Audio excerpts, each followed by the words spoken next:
Police officers of Reddit, what was your oh shit moment? A law prof in Australia, spent 20 years as a cop before becoming a lawyer and eventually teaching. In explaining the battered wife syndrome defense to murder, he told a story of a call to a little old lady's house where she had said on the phone that she had killed her husband. Before this incident, he didn't really understand why it existed. Why doesn't the woman just leave? Why doesn't she just go to someone else's house? Prof shows up to the door and is greeted by a little old lady saying, "Come in, would you like some tea?" He goes in and she starts putting some cakes on a tray and pouring tea. He wonders if she saw their point. He asked, "So you said that you killed your husband on the phone. Would I be able to see him?" She directs him to the living room where the old man was on a lazy boy chair, bottle in hand, and a tomahawk in his skull. Meanwhile, old lady is asking if he takes sugar or milk in his tea. The prof said at this moment he realized why the defense of battered wife existed. The drunk old guy had been beating her for years, controlled all the money, and didn't let her have friends. She had nowhere to go, even if she left him. So on this day, after saying he was going to beat her if his sports team lost, she took matters into her own hands. He said this was the moment he realized that sometimes there are situations where life doesn't make sense and people take the only way they can see. This happened August of last year, was about 1:22 in the morning when a 911 hang-up call came in where all that was heard was screaming and swearing. I was the closest unit, riding alone as my partner had been voluntold for another assignment that set of days. So when I got out into the area, I was initially waiting for backup. However, as I was walking up to the house, I heard several voices screaming. Rushing up to the house, the first thing I noticed was blood everywhere. The floor, the walls, the door, all covered to shoulder height. A distraught woman screamed and pointed me towards the living room. Once I get into the living room, I see a male and female on a couch, both covered in blood. The male had a massive laceration on his right forearm, and the female had taken a belt and snake wrapped it around his arm to try and stop the bleeding. Seeing how the belt was applied, I knew it wasn't doing anything to stop the blood flow, so I pulled out my tourniquet, and as I prepped it said to the guy, "This is gonna hurt like hell, but it'll stop the bleeding." I applied the tourniquet just above the top of his bicep, and knew it was on properly when he told me his hand had started to go numb. It was at that point I noticed a second deep gash on his tricep that went down to the bone. It took him about 15 minutes to get to the house, and the paramedic made it abundantly clear that had I not applied the tourniquet, the male would have bled out long before they were able to get their point. In the end, turns out the guy had come home drunk and forgot his keys, climbed up to a second-story window, and punched his way into the house with near deadly results. Edit. Removed am as it was redundant. Edit. 2. Apparently tour is confusing. A suicidal girl was dropped off at the hospital. Myself and my colleague were there escorting another prisoner from custody. This girl came and spoke to our prisoner. They'd never before, but they were just making idle hospital waiting room chit chat. The girl vanishes, not bothered. We don't know why she's there, who she is. We just assumed she'd gone somewhere else. After a while our prisoner says that girl has been in the toilet a long time. Perhaps she's having a big poo. We laugh and then realize it had been a while. So I start banging the door. No answer. Door locked. I unscrew the lock and she sat there, wheezing and not super responsive. My colleague goes for help, and a nurse comes and unzips her jacket and she's made a ligature from a sock, and she's blue and not breathing. I managed to cut it off. It was on tight, we couldn't get scissors in to cut it, and she's taken through to get checked. Now breathing again. My partner goes with her. I'm stood by the door with my prisoner getting air. The whole thing is stressful. This happened in the middle of a busy AE. For you Yanks, people are just looking at me. Next thing I know, a healthcare assistant is running out to me because this girl is now becoming violent and my partner needs help. I can't leave my prisoner and I can't leave my partner to get beat up.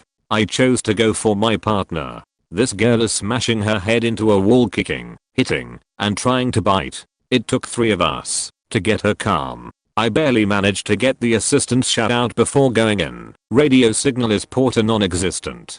Luckily the prisoner sat patiently in the waiting room whilst we dealt with that. They weren't cuffed, they cold ran, and there was nothing we could do to stop it. On top of all the stress that day caused, I didn't really have the oh shit moment until I was in my car on the way home and I realized a girl nearly died 5 feet away from me. I wouldn't gave known if it wasn't for the prisoner paying attention to where their new friend went. Edit. Thanks for the silver.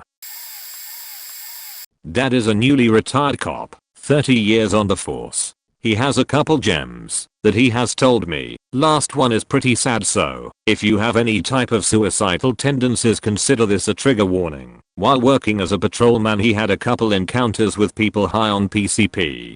The first was a lady who cut her entire anus out and ripped the inside part out. She woke up the next day with no recollection of what happened. She will have to be on a colostomy bag for the rest of her life. Another PCP story. Guy was butt naked in the middle of the road sweating profusely. For those who don't know, PCP raises your body temp, so people get naked because they are hot. The guy used a broken glass bottle to cut his genitalia off, balls and everything. He ended up bleeding out before EMS arrived. Sad 1. Thanksgiving morning, Dad worked a night shift and was home by 6 a.m. I came to the kitchen to help cook for Thanksgiving and see him staring off into space, something bothering him.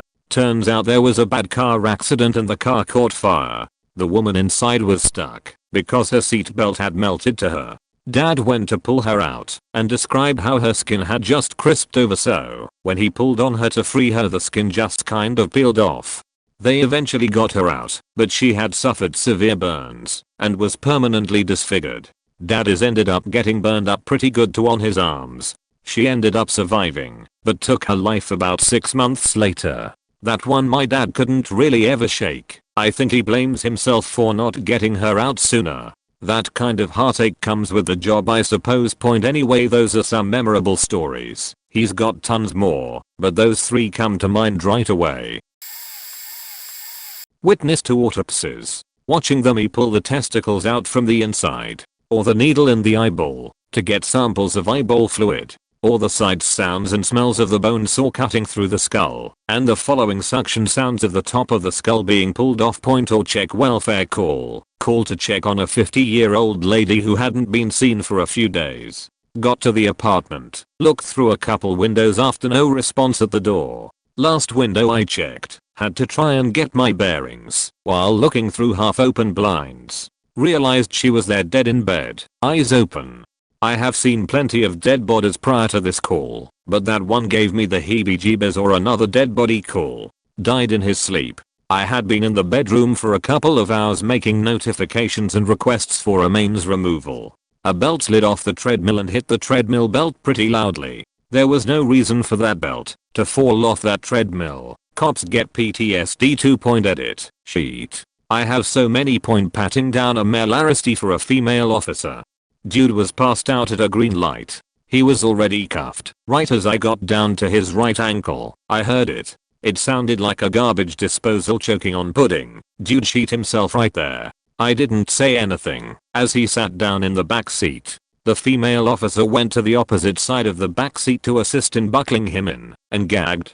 "Oh god, what's that smell?" she said. "Me, he just shit himself. Lol." I was in a community policing unit. Right as me and about 25 other community policing officers got out of a meeting, a report of a homicide came out just blocks from our station. Dispatch advised we were looking for a red truck. A fellow officer called out he had a red truck nearby. I was first there as he was pulling the driver out at gunpoint. As we approached him and got him cuffed, I turned and saw the biggest traffic jam of cop cars I had ever seen. Later that day, I watched a traffic cam recording of the traffic stop. I lost count at 53 cop cars coming to back us up. More of a holy shit than a no shit. Got a call for a emotionally disturbed person. Arrive on scene and a 350-pound man built like an NFL lineman is passed out on the floor face down. His wife says he suffers from PTSD from the first Iraq War and that he was an army ranger. He had been drinking heavily. His son is on scene and about 16 years old. The man begins to wake up and proceeds to smash his forehead into the ground repeatedly. We call for an ambulance. A small pool of blood begins to form on the floor. The wife grabs a rag and goes to wipe it up when this guy's head jerks up real quick. his face contorted in rage. He grabs the wife by the neck and throws her clear across the room onto the couch. We immediately jump on him, but he is preternaturally strong. There are 4 of us, and we are each fighting one limb. The kid jumps in and helps us get 2 sets of cuffs on him because one set was not wide enough to connect his wrists behind his back. I ride in the ambulance to the hospital with him while he glares at me angrily, reciting his military registration number and telling me I won't get any information out of him and that I'm a towelhead. I don't remotely look like I'm from the region. The entire ride I hope that he doesn't break out of the cuffs. If I'm being honest, I'm not sure we would gained control of him if the kid hadn't helped. Not a cop here. This is more a story of how I unintentionally gave a cop a no-seat moment. I had a night job managing a liquor store in a very bad neighborhood. It was a one-room affair with me behind a desk with a cash register just inside the store's entrance. I'd only had the job for about a month when a friend dropped by to shoot the sheet point. After a bit, he asked me if the store owners had provided me with any kind of protection given what a nasty neighborhood it was.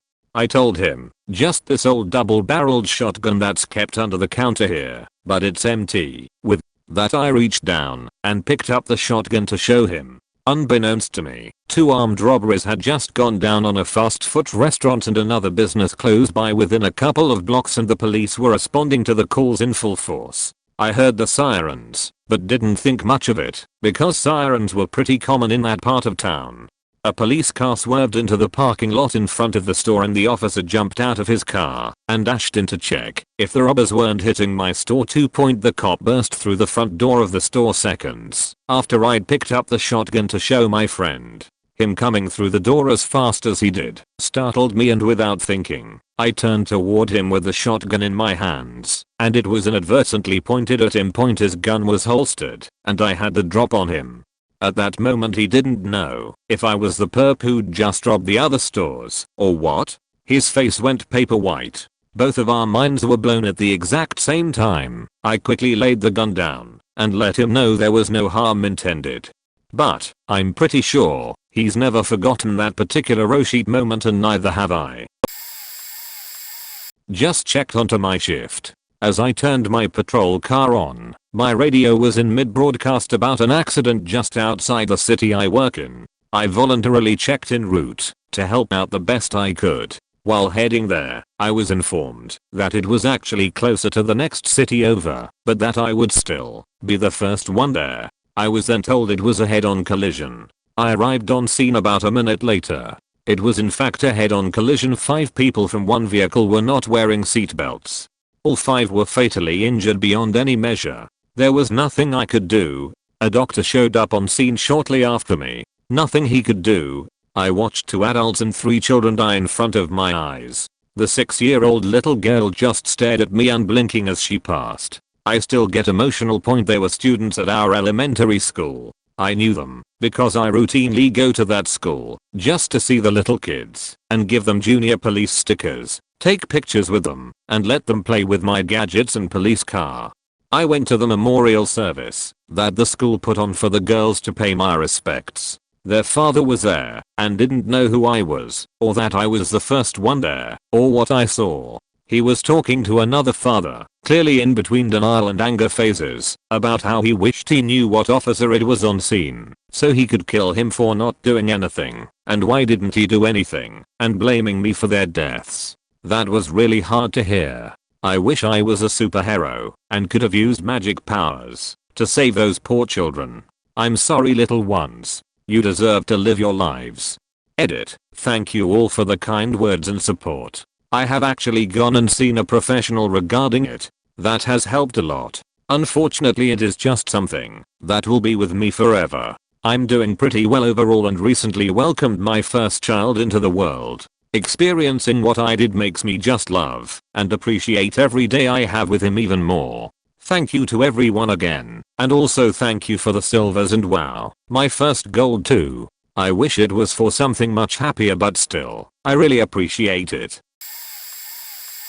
I think this counts. About 9 years ago we get a call from a payphone. There's a dead body in the abandoned building at corner 1st and Main. Street names made up for this story. An officer responds to the area and can't find anything that would be considered an abandoned building. The caller hung up without leaving any information, and the payphone that he called from was several miles from that area. So the officer clears out the call, having no contact point. The next day we get another phone call from another payphone.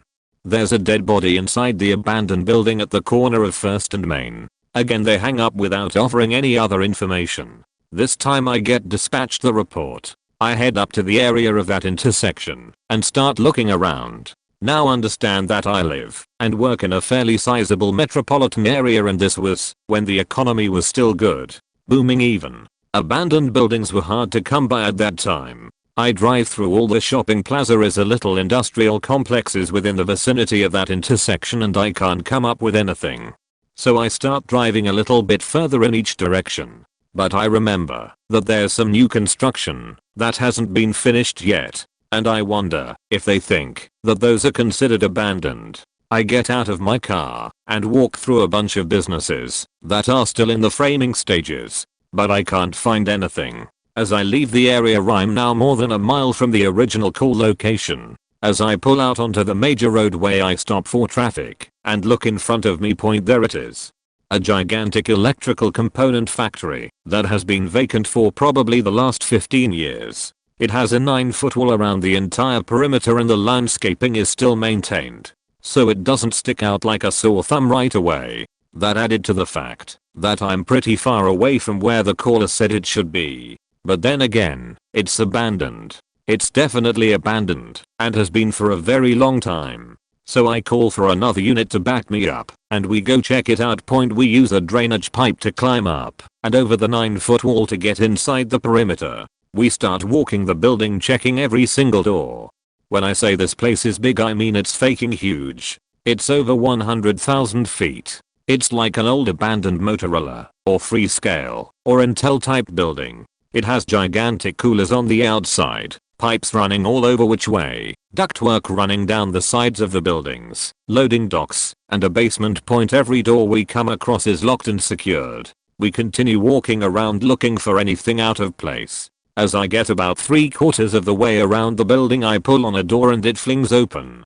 I called my backup, who comes over to me. We knock, announce, and enter the building. As we step into a hallway that leads about 100 yards down with doors on either side, the door we just stepped into closes. And it's black.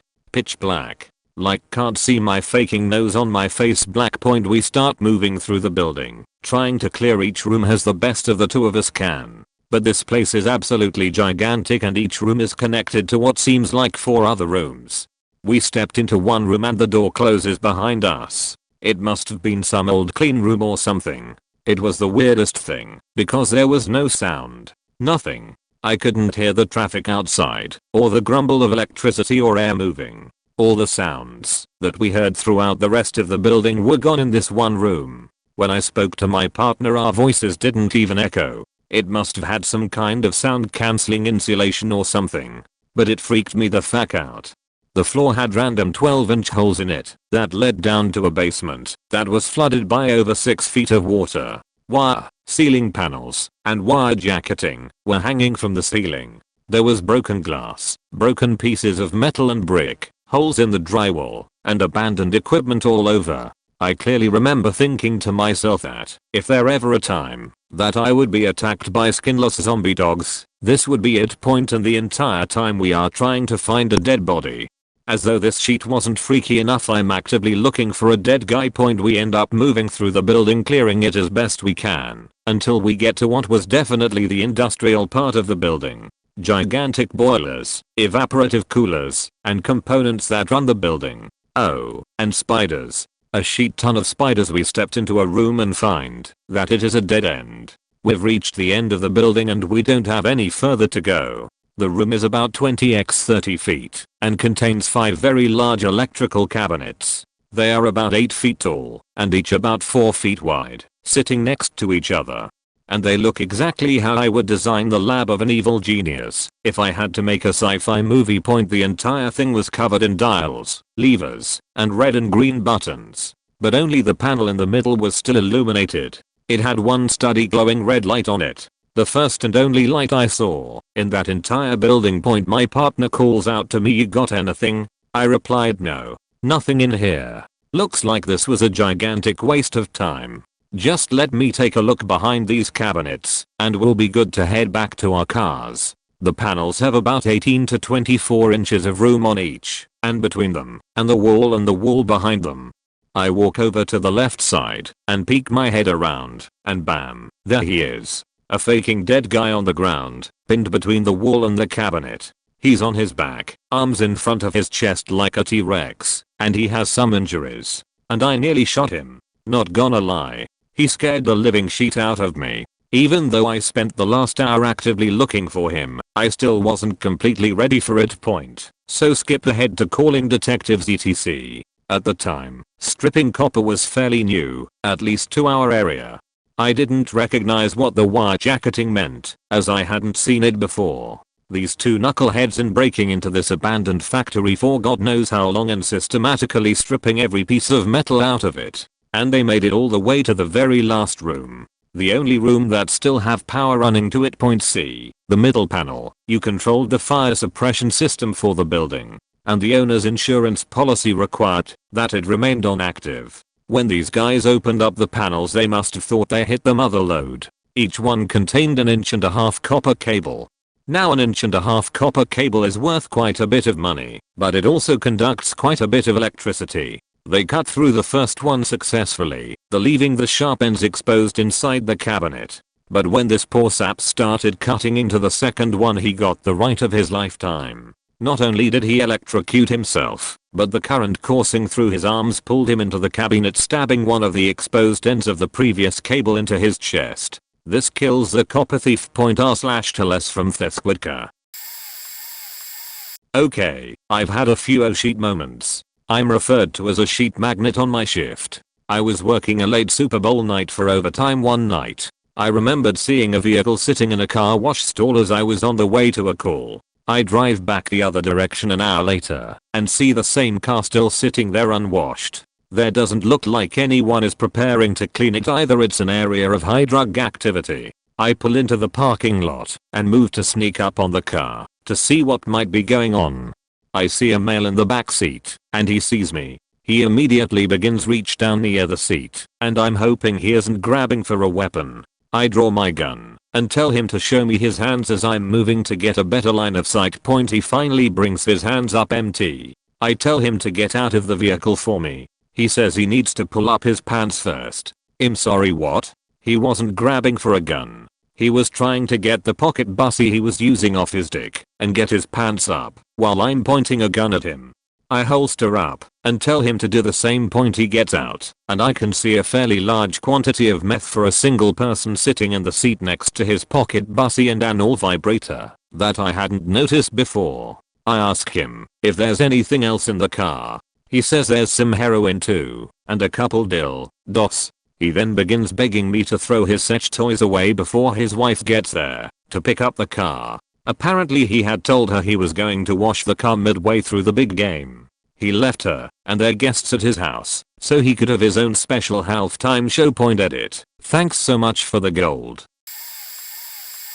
Had a call come out as a crash without injuries. Rolled up to the call with my partner, myself, and another unit. The guy had crashed into his own front yard, but there was no property damage. When I tried to get the guy to sign a crash statement, he told me he didn't want to and that he hadn't slept for 10 days. Then he told my partner that he had just gotten out of the hospital after an evaluation. It was cold outside, so we let him sit in the back of my buddy's cruiser while he filled out the statement of what happened.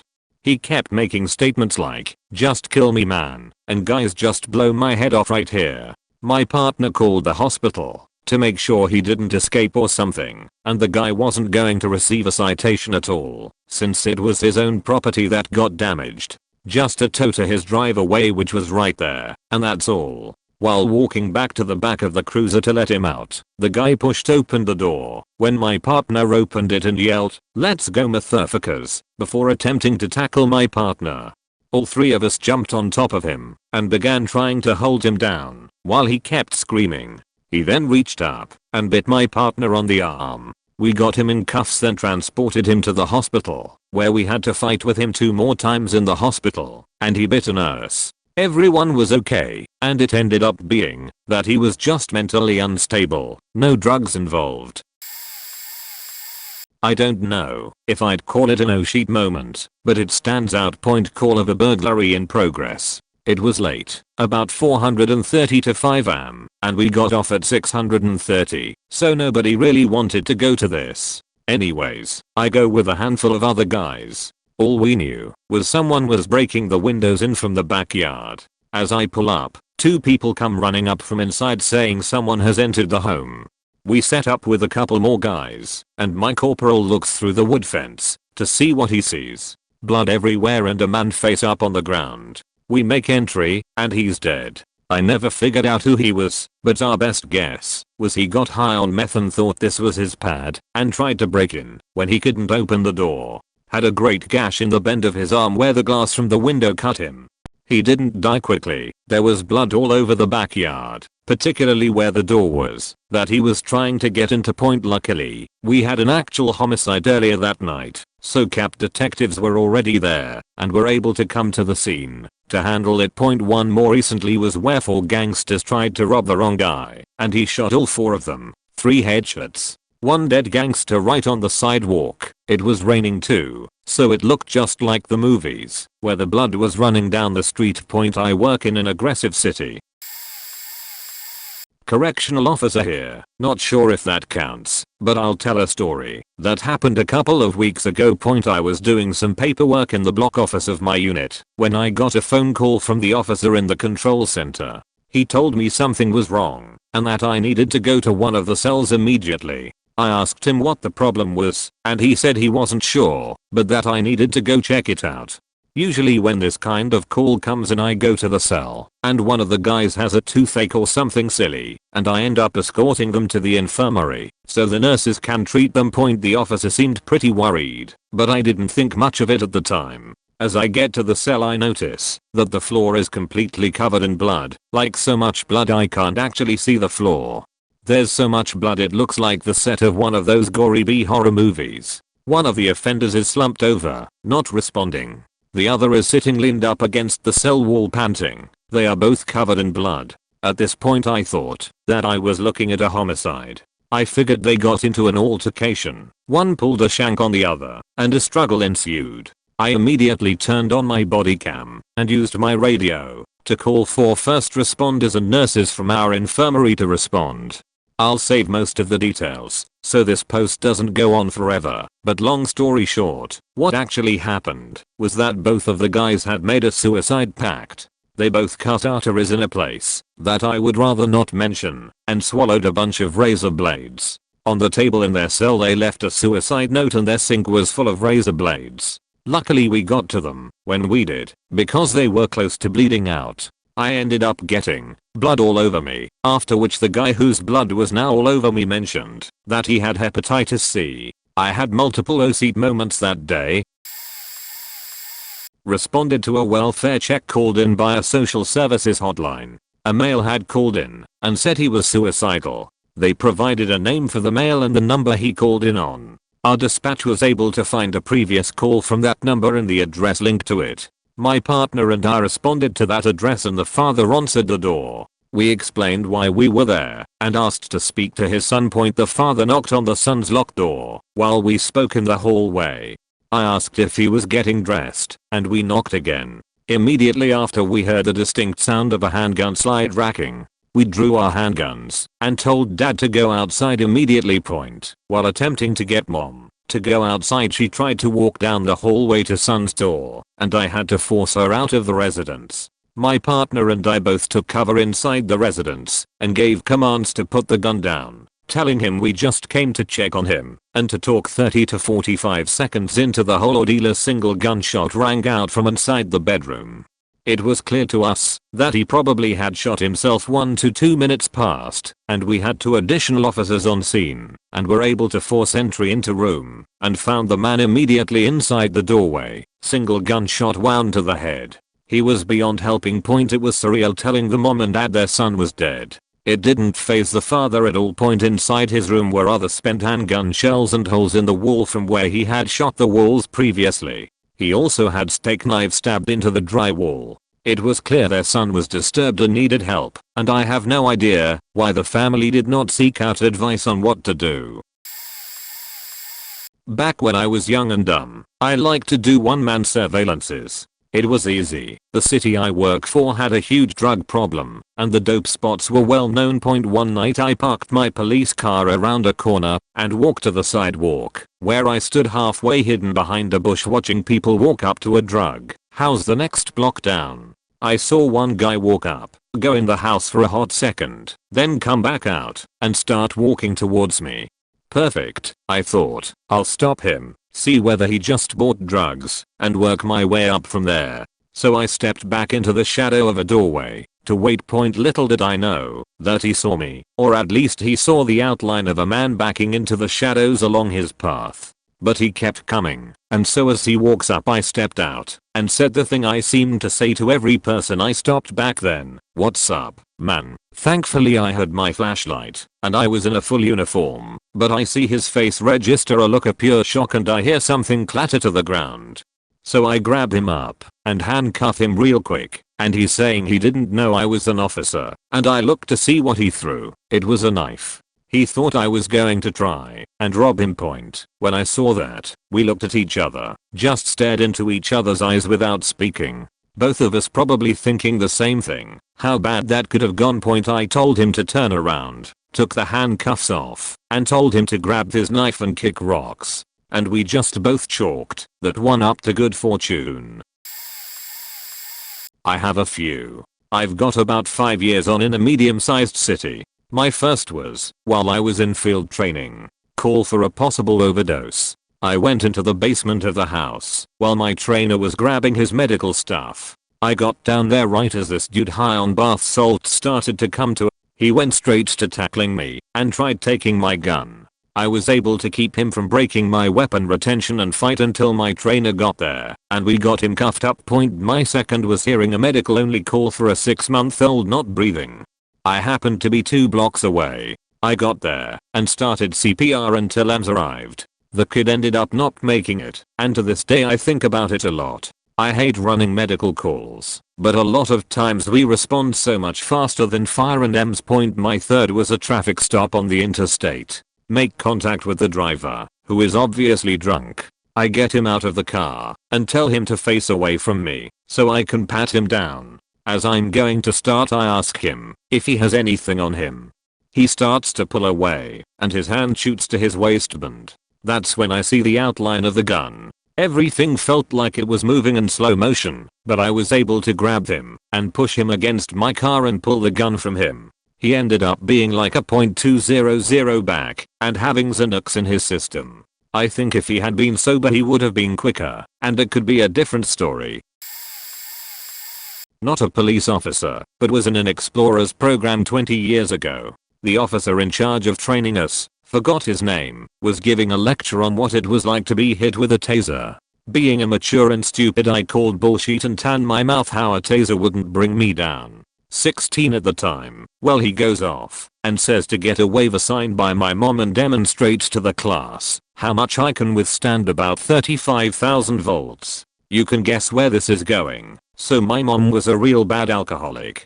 I didn't bother asking for her signature. Instead I had a friend forge it. The mayor of our city lived 2 houses down and was a notary. Without saying anything she stamped and signed it. 2 weeks later I returned to the classes and gave him my slip. I was made an example out of. I thought he was just going to stick me with a taser for a second or two. No, he broke out a faking stun gun. I don't remember much, but my muscles contracting to the point they felt like they were going to burst. I fell to the floor and there was some of his EMS and fire department buddies standing by. Everything was blurry. Everyone was laughing. That was a harsh lesson on how stupid I was, running my mouth thinking I knew better. I never went back. I was really embarrassed. That was a no shit moment for me. Late to the party, but it's the realest story I got. Only a few months on the street with barely any real training. Thanks Chicago, on foot patrol, and here pop. partner and I look at each other and are kinda iffy on how far away, but we head south, get 1 block down, and approach 3 individuals. The 5 of us stop and just stare at each other when calls start coming out of shots fired with a description matching one of the 3 to a T. We are so close they can hear the radio and dude takes off running. My partner stayed with 2 and I ran after the 1. Down the block, around a corner, and then down a dark alley. He makes a turn behind a garage, and I draw my pistol, make the turn, and there he is 10 feet away pulling his gun from his waistband. 100% honesty here. I yelled drop the gun and I immediately started pulling the trigger. About 100 feet behind him, I see a family playing on their porch and release my trigger. Didn't shoot, adjust to the left, and as I'm about to pull again, thank God he drops the gun. Good story, right?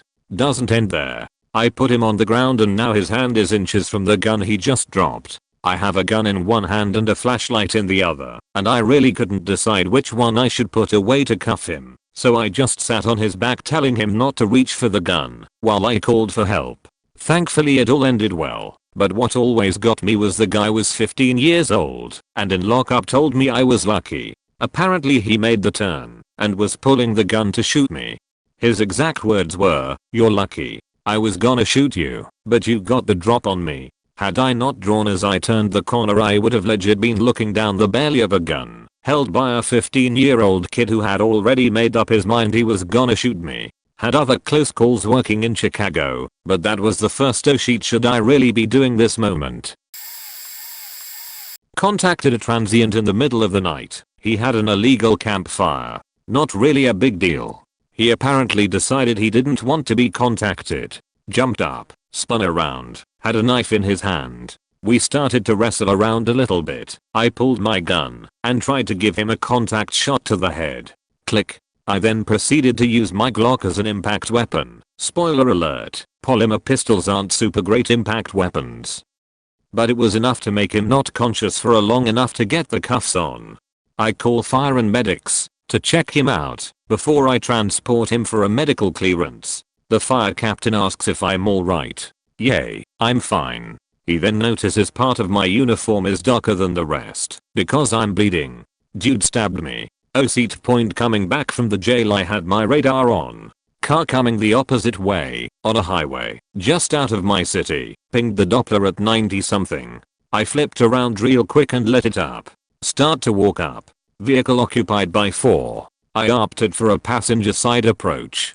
As I walk up to the car, I notice the driver is holding a handgun down and to the right. Oh shit. I took a big step back and asked for a code 3 back for a subject with a gun point. It's referenced elsewhere in this thread, but it's pretty fucking cool and a little scary how quickly the blue wave can appear out of thin air when you need help. Taken into custody without incident. Point last one. Another officer makes a pedestrian stop on a kid. I say kid, he was like 16. Kid pulls a pistol and starts capping off rounds at the officer. Officer's car took some rounds. Officer returned fire. Guy fled on foot. Officer just put out shots fired.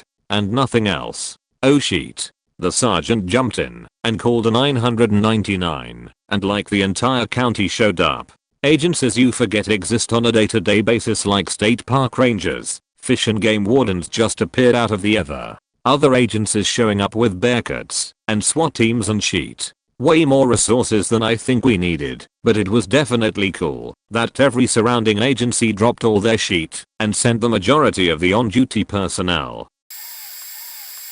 Man, I have like 10 of these right off the bat, but I'm getting changed to go home. I'll try and update this tomorrow. Edit. Still need to wind down, so here are a few. I had a guy who was trespassed from a liquor store after getting in a small scissor related fight with another patron. No one was hurt, and we ultimately opted to just give him a ride to the next town, which is what he wanted.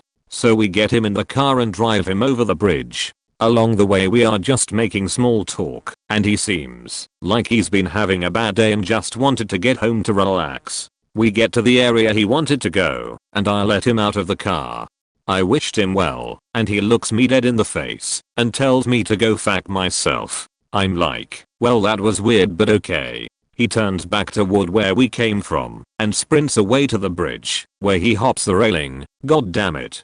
So I walk over to him and I'm talking with him for 45 minutes until a negotiator gets there to take over. Once relieved, I stayed pretty close as the way I saw it, we just drove this guy, literally, to kill himself. The whole time I was talking to him, and the negotiator was talking to him, he is taking pills from a bottle. Like an hour later we get him to agree to come back over.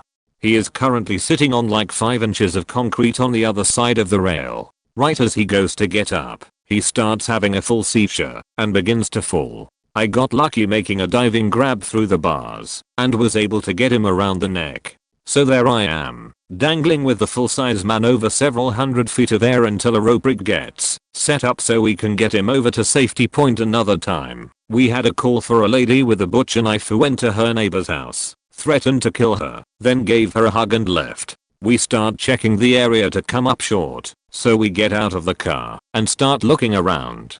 Dispatch updates us that more calls are coming in from a gas station about a block and a half away that match the same behavior, minus the hugs. It is currently rush hour and no way we are making it by car, so I start sprinting. Once I get to the busy street I had to jump to the hood of a car that about hit me and start toward the gas station. I get about 50 feet away when it was like a Jurassic Park movie, a huge group of people screaming and running from the station.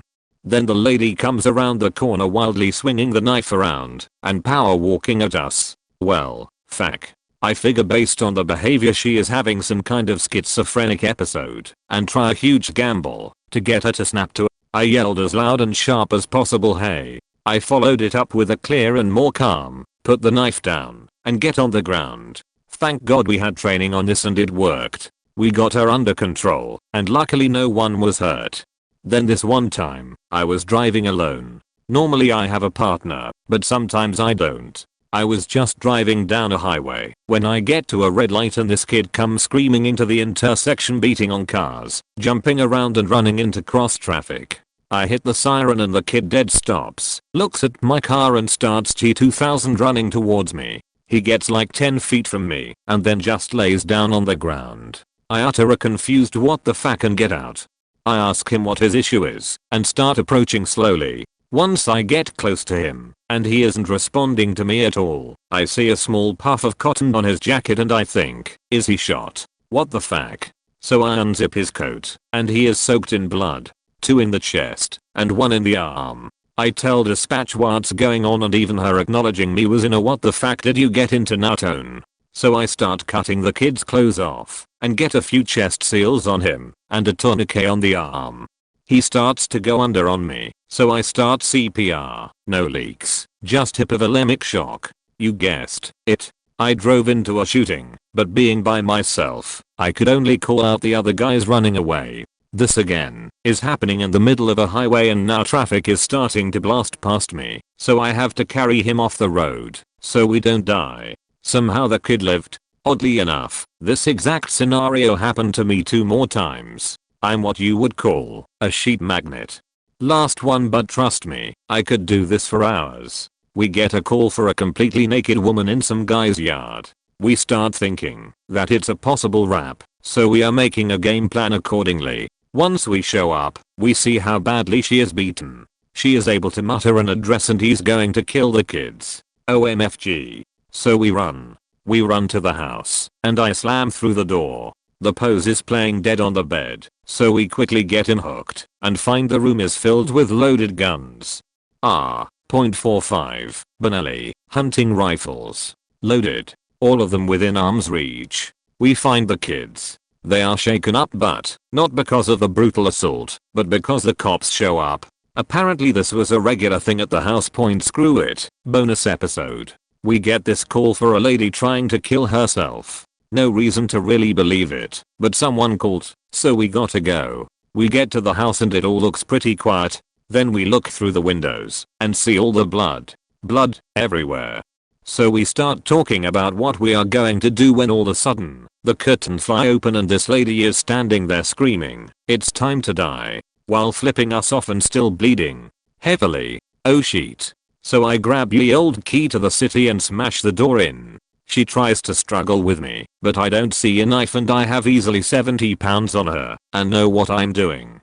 This issue became her struggle started to rip her wounds open, which is obviously counterproductive to me trying to get her to not die. I had to give her a shove and quickly discharged a taser into her, which worked miraculously. You would be amazed at how often it fails. We get her to an ambulance and she screamed the entire way there.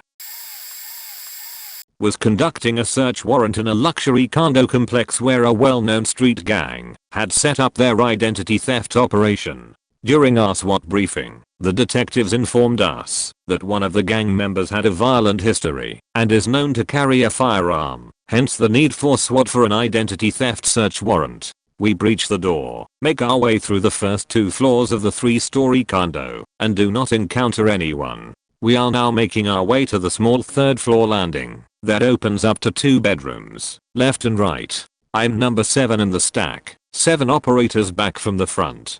As the point man steps onto the landing, the left bedroom door flies opens, and the team encounters 3 suspects. The first 5 operators make contact with the 3 suspects, take them down, and enter the room to the left. As the first 5 are dealing with the 3 suspects in the room to the left, the 6th operator in the stack and I are trying to get up the stairs as fast as possible to take care of the room to the right. As we are reaching the landing, the right bedroom door swings open and the suspect with a history of violence is standing in the doorway with a female. Both immediately turn away from us and proceed to go back into the bedroom. The 6th operator goes after the female and I go after the suspect with the violent history. The suspect is now running towards his bed, and I'm doing the same. When he reaches the corner of his bed, he Superman jumps onto it. I followed suit and Superman jumped onto the suspect's back. As I'm on his back, he is reaching his hands out in front of him towards the pillows. After a brief struggle, I gained control of him and placed him in cuffs. Once the scene and suspects were secured, I lifted up the pillow he was reaching for, and I find a loaded handgun underneath it. In the moment I didn't think oh shit, but on the ride back to headquarters, when I had time to process what had just happened, I was like oh shit, I could have been shot tonight. I would love to hear from the SWAT team that dragged me off my lawn in the mid-90s. It was a legit call, from the perspective of our neighbors and other concerned folks. In reality it was a misunderstanding, and was treated as such once everyone was on the same page. Not gonna lie though, being hauled off my property by people that seemed to come out of the trees was pretty disturbing. I was like 13, upset that my dad kicked my friends out of the house, stepped outside to breathe, got jumped by an entire team of grown-ass men in masks that dragged me off the property. I thought they were kidnapping me, and I thought they were going to kill me. Imagine my surprise when one offered me a smoke and a ride to a friend's house to wait for social services.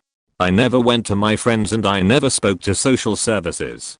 Didn't need to. My dad went out and got drunk. No one blamed him because his wife, my mother, had just died. When he came home he was just super drunk and thought my friends were boys. He was not okay with boys being in the house past a certain hour. As a result he tried to scare said boys. There were no boys, just my friends from school, but my dad could not tell the difference. He was too drunk. So he got his guns. Just to make sure the boys knew who they were dealing with. My friends, the boys that were actually girls, left and found the nearest phone booth and dialed 911. The rest is history. When handling unruly humans I imagine every day is an oh shit day. I have nothing but respect for our emergency responders. I'm not a cop, but this was definitely a oh shit moment for my family and pretty much for the whole department. My dad was a narcotics agent in Puerto Rico. Anyone that knows PR knows there's a massive drug issue, especially back in 2012. He was absolutely devoted to his job, and I mean, that man would pick up as many volunteering hours as he could once he hit overtime. There had been some prior drug cases that escalated very quickly because my dad would refuse to be a corrupt cop. This caused for him to be sent on time off for a bit while the situation simmered down. I particularly remember the one time he got sent to Dominican Republic by the force for 2 weeks to keep him in the down low. During one of these holiday times, 26th of June, 2012 to be exact, he was doing his usual, which was spending the day with my little sister, my grandmother, aunt and her son. I remember we were talking over Facebook Messenger. I was telling him about how I just gotten a promotion at my new job and how my now eldest daughter was doing. He later ended the conversation with, "Okay honey, I'm going to drop off your sister at her mom's house now. I'll call you as soon as I get home and you can tell me all about this new promotion. I love you nerd." Fast forward to about an hour and a half later, around 10 PM or so, our house phone rang, which was very unusual, but I paid no attention to as I knew my mom would be answering the phone. After about a minute or so, all I hear is a very quick scream followed by the sound of my mom literally choking, which at that point I just ran to her to see what I needed to do. She suffers from anxiety, so the choking sound was normal to me. I come to find her on the floor with phone by her ear, crying her eyes out while she's covering her mouth. I'll cut down to the chase here. I literally had to slap her across the face to tell me what was going on, as she was refusing to speak and this wasn't an anxiety attack. Next thing I hear is, "Your father's just been murdered. I'm so sorry baby," and the rest from there is complete blackout. I've been told that as soon as I blacked out, I ran out the front door to the parking lot and I started screaming and punching the pavement. I don't remember it, but I did wake up the next morning with bloody knuckles. It turns out my dad did a bust the previous week or so on one of his days off. He walked into a robbery at his mate's pub with what was unregistered guns. He arrested the man and called on duty officers to pick him up. This guy apparently told him, "I don't know your name, but when I get out I will find you and I will kill you." The guy made bail, and on that date I stated above him and 2 of his other gang members followed my dad from my grandmother's house to drop off my little sister, who was turning 10 years old in 2 weeks, and then followed him to what was nearly less than a mile from his house, ambushed him and shot him far too many times. He was severely injured, but managed to ring emergency services and get picked up via ambulance. He had enough strength to give description of the car, number plate, and say, "My daughter, my granddaughter, my daughters, my granddaughter," right before taking his final breath. My dad was 37 years old when he died. He would have survived the whole thing if it wasn't for the one bullet that ruptured his left lung, and the heat of the bullet didn't reach his heart. He had a heart murmur. TLDR, my dad devoted 15 years of his life to the police force in Puerto Rico, and his refusal to be a corrupt cop and strong will to be there for his community took his life by a pose that is currently getting 5-star hotel treatment and maximum security to this day. We all knew the risks of the job, but we never thought we'd be one of those families that'd have a fallen officer. It was a bittersweet moment for my family, but also the police department that loved him so much and everyone that had ever met him. My sister missed out on her father-daughter dance for her quinces. I wasn't walked down the aisle by my father, nor did I ever get the opportunity to ever share a father-daughter dance with him. My eldest daughter will barely remember him, and my youngest daughter will never get to meet him except through photographs. Police officers of Reddit, no matter what part of the world you are, then thank you for putting your lives at risk every single day to protect the lives of us civilians. I know there's more good than bad cops, and I love you guys. And if any of you know which officer I'm on about, and you were part of the massive national and international condolences letter senders, my sister and I have them all. We read them every year on his anniversary.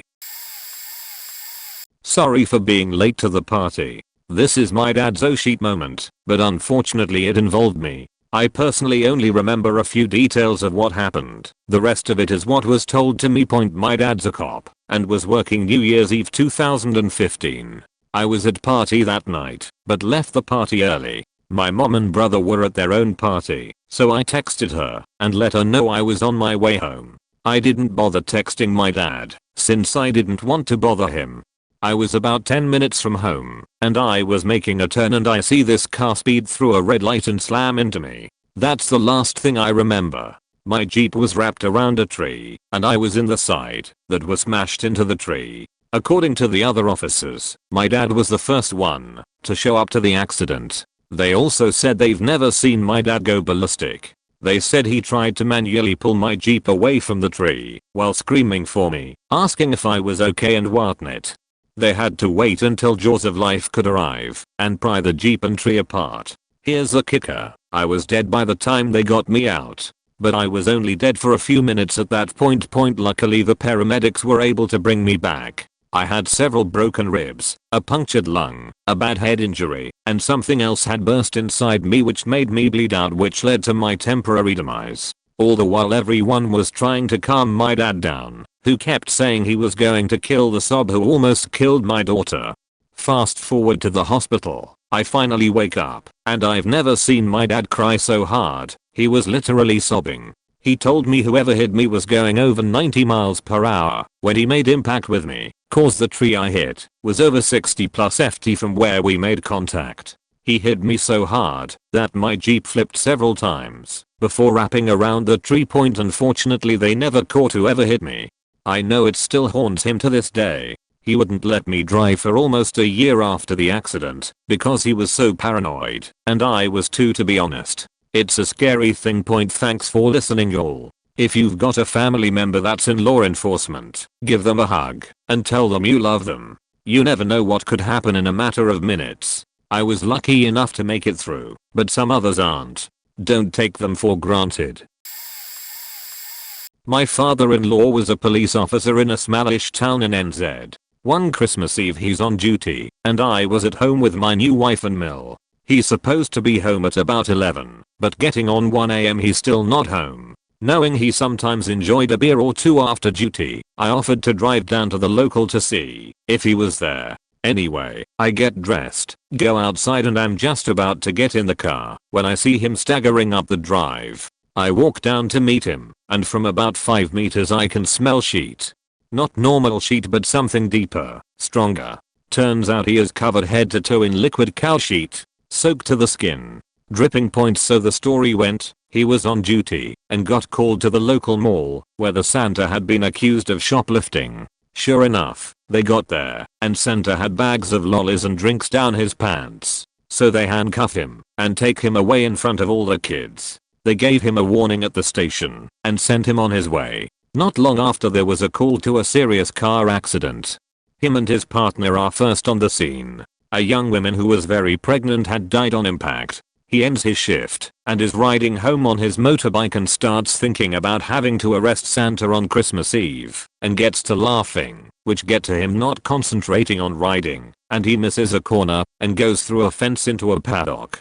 Bike is a write-off, but he is okay, and so is the bottle of brandy he was bringing home for Christmas Day. It was only a few kms from home, so he thinks, fuck it, I'll walk. After walking for a bit, he gets to thinking about the young woman. He gets thirsty, so off comes the top of the brandy bottle. He drinks the whole bottle as he's walking home, and as he gets to the top of a small rise, he realizes that he needs to piss. So he steps off the road, walks up to the edge of a small bluff, whips it out, and pisses into the void. As he's putting it away, he stumbles forward, trips, and falls over the bluff. Luckily an effluent pond broke his fall. For those who don't ever think of first responders as 911 call takers / dispatchers, former dispatcher here. I'll never forget the day I had a 999 officer down call, or the events leading up to it.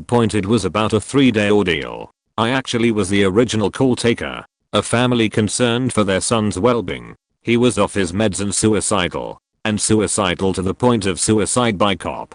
Also threatening his family. He was gone on arrival for the units first responding to the scene. At the time, I also volunteered as a handicap citation writer.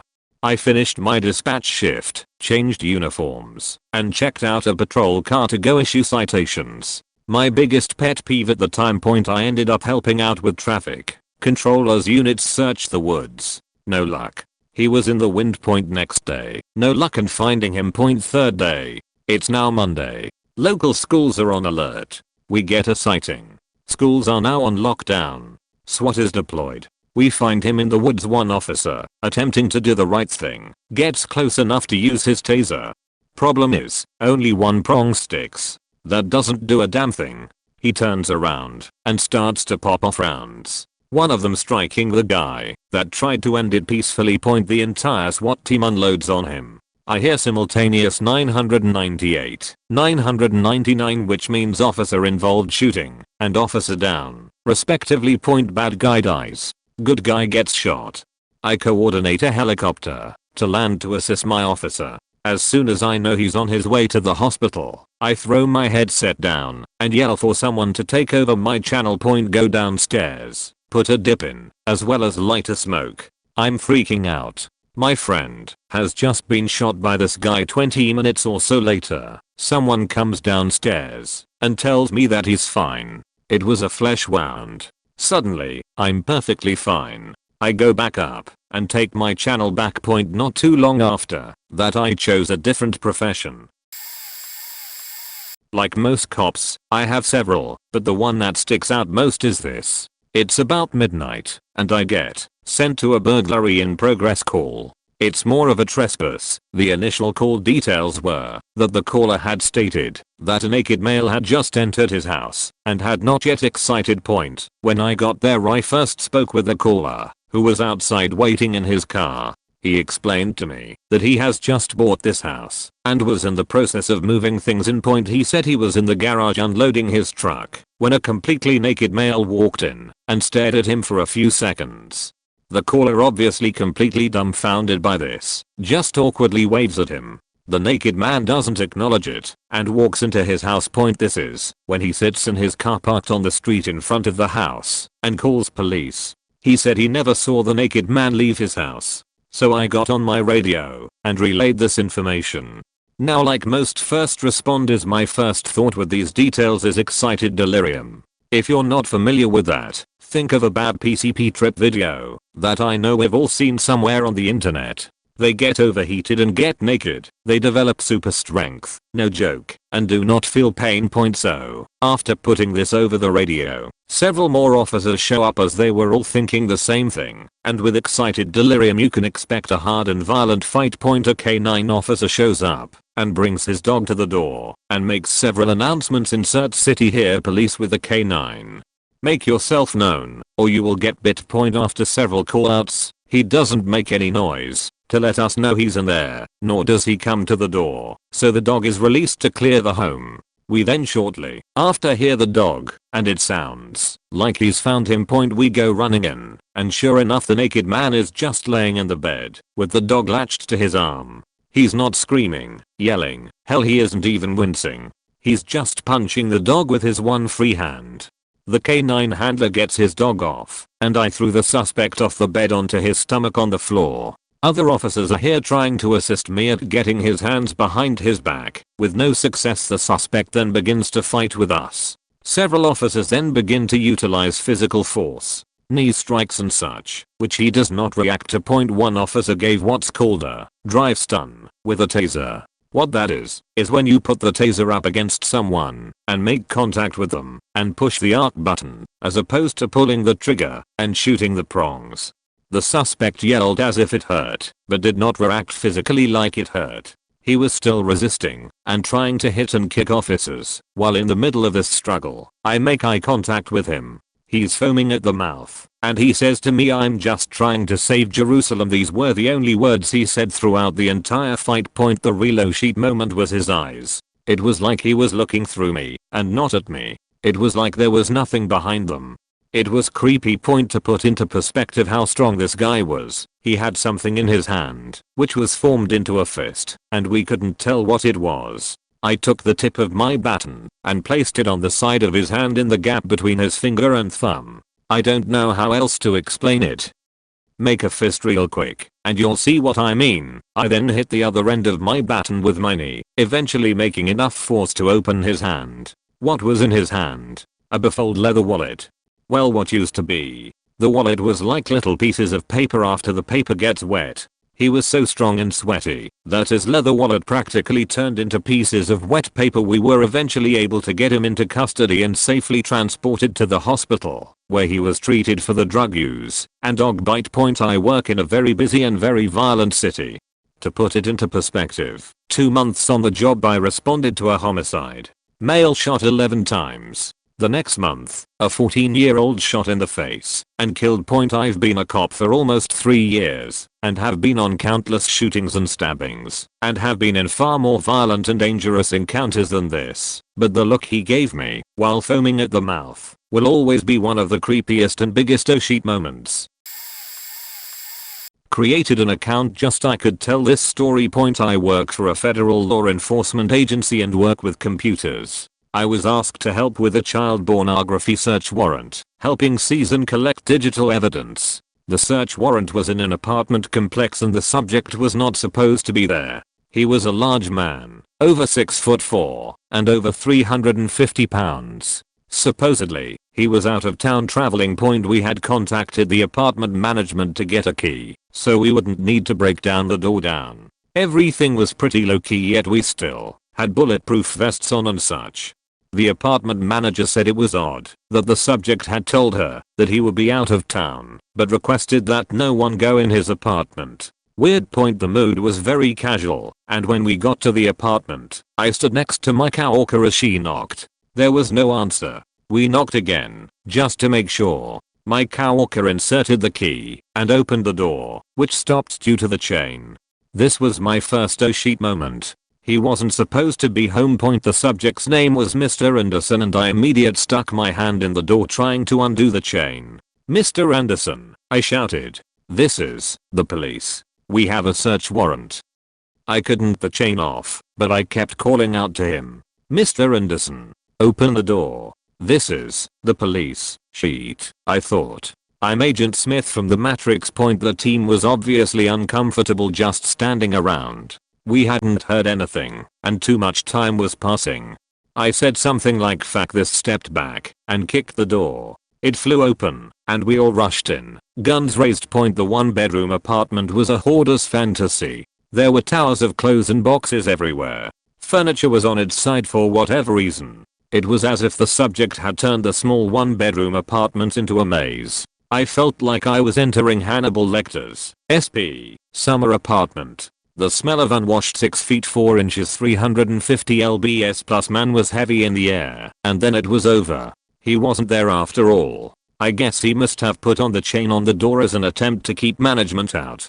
The team was shouting clear and I took what seemed like my first breath.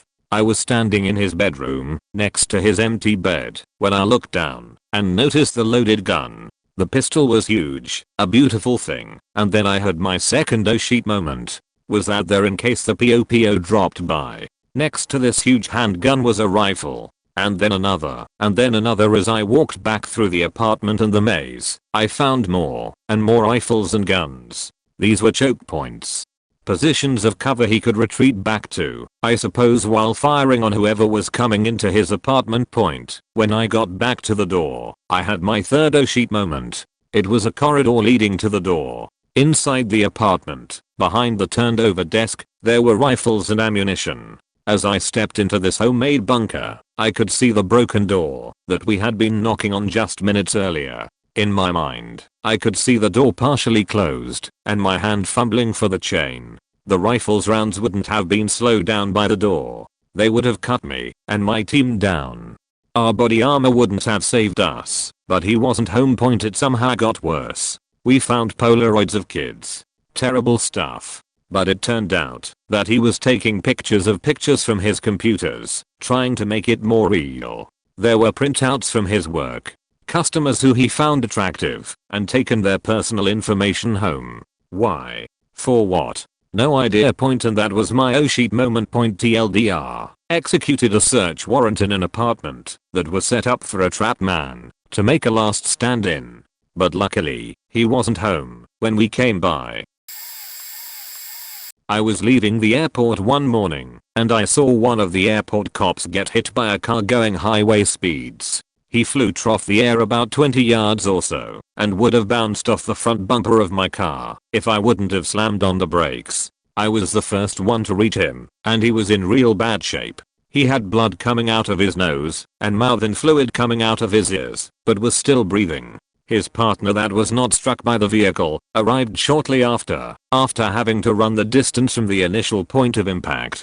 He saw me helping his partner and started changing course to help the motorist that had struck his partner and crashed. So I yelled over to him to come over and be with his partner, and I would check on the driver. I really didn't think that he was going to survive, and I wanted to make sure that he was at least with his partner if he didn't make it.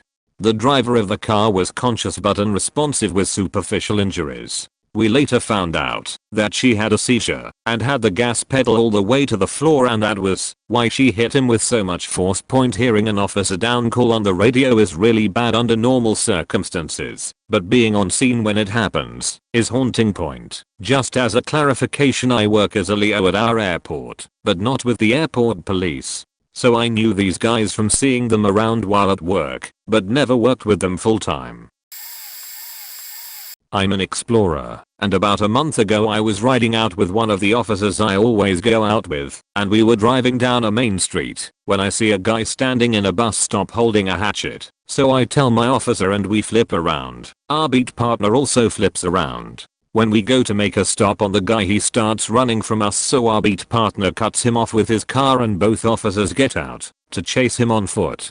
The guy tripped on a driveway and dropped the hatchet. When he goes to get back up, our partner goes to shove him back down and starts to grapple with him. At that moment my officer and I realize the suspect pulled a pocket knife out and was about to stab our partner. My officer quickly kneed the guy's arm with the knife down and pulls his gun out at the guy. I was expecting to see a guy get shot point blank that night, but luckily after a few seconds he let go of the knife and we were able to get him in cuffs. Here is the oh shit moment. Sometime during the fight the guy sheets his pants. Could have been while getting elbow blows, or when he realized he had a Glock 21 in his face. Jesus, it smelled so bad. Funny part was, while at the hospital getting cleared, since we had a use of force, my officer was interviewing the suspect, and he said he was getting chased by two guys who looked just like my officer and our partner. Until the police showed up and saved him. Guy was obviously crazy and didn't remember much. My buddy who I was riding out with said that was the second closed he had been in his 5 years onto shooting someone. Glad things didn't go that way. TLDR, guy runs from us, tries to stab an officer, gets a gun in his face, gives up, shoots himself, says he was getting chased, and police helped him. A couple stories from a family friend, but not me. Guy used to be a Navy SEAL. Super hardcore, super big, ridiculously strong. He always wore clothes big enough so you couldn't tell how big he was, but he was big. He went from being a SEAL to a cop. One day they were doing self-defense training for being an officer. The training officer had a thing for picking the biggest guy in the room and taking them down. He didn't realize this guy was a SEAL. He brought him to the mat and the instructor told him that he's going to come at him and do whatever he can to stop him. The ex-SEAL agrees and kinda just stands there. He says begin, and the training officer charges him. As the officer reaches him, he brings his arm back and throws a punch, knocking out the officer and breaking his nose. Guy ended up being okay after a while, but didn't mess with Mr. SEAL. Another story, he was doing a normal patrol and noticed a guy swerving back and forth around 3 in the afternoon. He pulled him over and the guy got out of his car and started getting aggressive. He supposedly smelled of alcohol. He goes over and tries to talk to the guy, but the guy still had his door open. Guy somehow gets him near the open car door and slams the door on his leg. Ended up breaking the SEAL's leg and got him real angry. As he falls to the ground, the drunk guy gets on top of him and starts throwing punches. He kind of gets his arm back and throws an angry adrenaline-filled punch, reels back and hits the guy in the face. Almost broke everything bone in this guy's face. Nose, cheeks, 2 teeth and the bones around his eyebrows. Super hardcore. Over the summer I was working my beat when a barlow came out about a dispute in progress between a man and his family. The mother called 911 and told dispatch that he had assaulted her and his grandmother. She told dispatch he had a knife and was trying to assault them. My sergeant cleared unit's lights and siren to get there, and I was only a few minutes away. One of my partners beat me there first by a minute or two. Dispatch checked on him and he advised he was good, so when I finally arrived I was under the assumption he had things under control. I exited my car, turned my camera on, and started walking up to the house. When I entered inside through the garage, the mom and grandmother immediately swarmed me, yelling and crying, saying, "Please don't shoot him." It was at this moment that I looked over in the kitchen and saw my partner, gun drawn and pointed at someone down the hallway out of view. I literally pushed through and away towards my partner, drawing my weapon and asking him what he needed. He told me to switch over to less lethal, so I refasted and drew my taser. At this time I made it over to him and finally saw the son standing about 15 to 20 feet away from us down the hallway. He was pacing and screaming, but at this point auditory exclusion had already set in a bit, so I have no idea what he was saying. I asked my partner what he had in his hand, and he told me it was a box cutter. Meanwhile mom and grandma are still screaming behind us, please don't shoot him. Tase him but don't shoot him. So my partner continues to talk to the guy, asking him to drop the knife, telling him we just want to talk and help him. He's not doing so. I hear a few other units call out on scene on the radio, and one of them is a K9 unit, so I pipe up and ask him to grab his dog, tell him our guy has a knife and we currently have him at taser and gunpoint. Well, the subject hears me say this, and it seems to set him off even more, so he starts yelling and moving towards us. Well within the 23-yard rule. So once he is about to hit the threshold of the kitchen doorway, I light him up. He stiffens and I see the knife drop from his hand as he falls hard and backwards. He goes through the first cycle, and then I see him start to move and try to get up again, so I light him up again. We move in and get him cuffed. He had cut out a chunk of meat from his chest and was saying he just wanted to die. Turns out he was also high on meth and probably some other stuff. It was a textbook scenario, and thank God my taser worked. Because of it hadn't, we would have had to shoot him. American officer here, Midwest. I was backing up another officer on his traffic stop. It was about 1 AM. Driver was very intoxicated.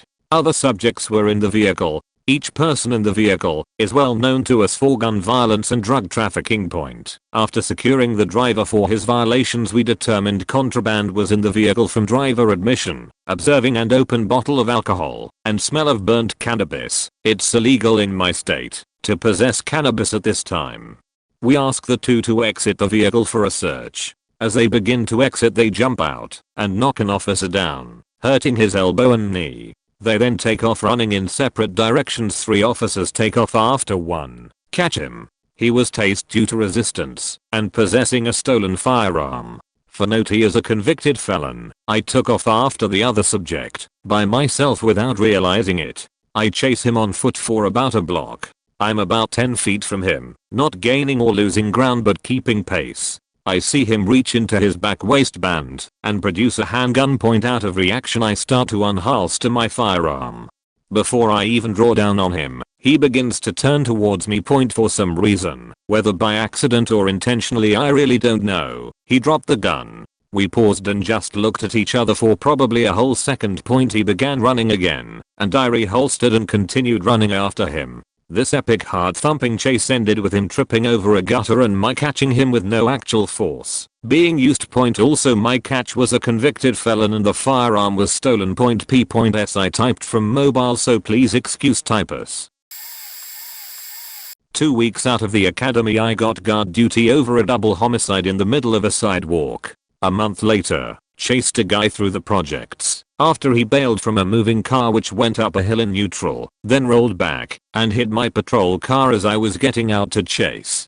Got lumped up before running him down and getting surrounded by his neighborhood backup. Very sketchy. Got into a shootout. Guy died. Not getting into that. He committed a murder and it was a suicide by cop thing. That's all I'll say about that. Wrestled a man with his mind blown on PCP, calling himself Starchild. I can't express how hard it is to win a fight with a guy on PCP. He smelled terribly, so I rolled the back window down a crack and he barked out the window for the entire ride to the lockup. Had a similar fight with a Native American who decided he could cure his diabetes with a combination of peyote and garlic eaten over 3 days. So gross and violent, I'll spare you that one. After becoming a detective, I have to go to autopsies. 6-month-old child, 11-year-old girl, several adults, but one stuck with me. Female killed by Mera Salvatrucha. She was strangled and had a plastic bag tied over her head, the kind with the smiley face and "Have a nice day" written on it, the type from Chinese takeout stores. She had been stuffed under bed and was found 3 weeks later in mid-July with no air conditioning. Gonna spare you that one too. Like the old Shutton lady who went down for 2 weeks and the flies took over her body into her home. That was rough. Then the hooker beaten and robbed. The Boy Scout leader child molester. It's not just a stereotype. The guy who tortured his wife by placing her hands on a hot electric stove. And the father who murdered his daughter because she grew old enough to tell others what he'd been doing to her. I'm not a cop, but was a paramedic for just shy of 10 years. One night shift around 4 AM we were parked in the ambulance bay at downtown hospital. After transporting a patient to eMERG, my partner and I were sitting in the front of the ambulance while I was finishing up my paperwork. Important to note that we are issued ballistic vests, but it wasn't mandatory to wear them. Lots of medics don't where I worked, and I had stopped wearing them a couple years earlier as they are super uncomfortable. And I don't have kids or a wife, so I thought fuck it. Comfort over getting shot lol. It's that point in the night shift where you are in a partial daze and just trying to get through to the finish line. All of a sudden we hear screeching tires behind us, and a few moments later someone is screaming, and I hear they just shot him in the faking head. Point context and hindsight are everything in this story. I literally had no idea what was happening. All I knew was 1 gun. 2 Someone has just been shot. 3 I have no idea where the shooter is. The first thing that jumped to my mind was an active shooter going nuts in the hospital. The second thought that jumped to my mind is fuck me. I wish I was wearing my vest. My partner and I give each other a look, and we hop out to go check it out. I didn't think much of it at the time, but in retrospect it was probably the bravest thing I've ever done in my life. In my head there was possibly an active shooter. Gunplay had definitely occurred, and instead of piecing the fuck out, my partner and I decided to go towards the commotion so that we could help in whatever way we could. I didn't see it like that at the time. It just felt like our job, and it wasn't even really a decision. But fuck me, younger me had some brass balls, even if he didn't think so at the time lol. I'm older now, and if I were ever in a situation like that now, if I chose to approach, it would be way more cautiously than just blindly heading towards the unknown. Thankfully there was no active shooter in the ambulance bay outside the eMERG that we could tell of, but someone had been shot in the head. Their friends had driven them to the eMERG in the back middle seat of and SUV. There was probably 5 people there. It was super sketchy, because you don't know who shot who. If there is going to be more violence, you don't know who is a good guy or bad guy, and there were no police nearby or anyone that could secure the scene. About 10 minutes later, when the police did show up, it was the SWAT guys and they were very heavily armed and everywhere lol. We took a cursory glance inside the SUV, and my partner went to get a stretcher and tell the nurses there was a critical patient just outside. Inside the poorly lit SUV there was a 30-ish-year-old male sitting in the middle of the SUV, and under his right eye there was a dime-sized gunshot wound. The textbook extrication of a patient with a traumatic central nervous system injury is to maintain C-spine and place them on a spine board while keeping the neck neutral. The way I extricated him was a little bit different. His face was pale blue, and he was having agonal respirations, a reflex when you are in the last moments of dying. My friend showed up with the stretcher, and realizing that this guy was most likely in cardiac arrest, I thought fuck it and climbed in, bear hugged the guy from behind, and pulled him out of the SUV, and fell backwards onto the stretcher with him on top of me. I squirmed out from under him. Nurses were there at this point. They start doing CPR, and I push the stretcher, while we head in towards the trauma room. My adrenaline was pumping high. I was wide awake now. I watch as the team starts doing their thing, and when they log roll him, that's when I see it. That dime-size entry wound became a grapefruit-sized exit wound on the back of his head. Oh shit. And then I look down, and I'm absolutely covered in blood. I live downtown not too far off, and I called my supervisor and told him I wanted to go home and have a shower and change, and he gave me shit for not having an extra uniform at our station, about the same distance from the to my apartment. Lol. In my head I was like fuck this place. Kind of long story. I've seen some shit in M's, but that was probably the most oh shit moment I can remember.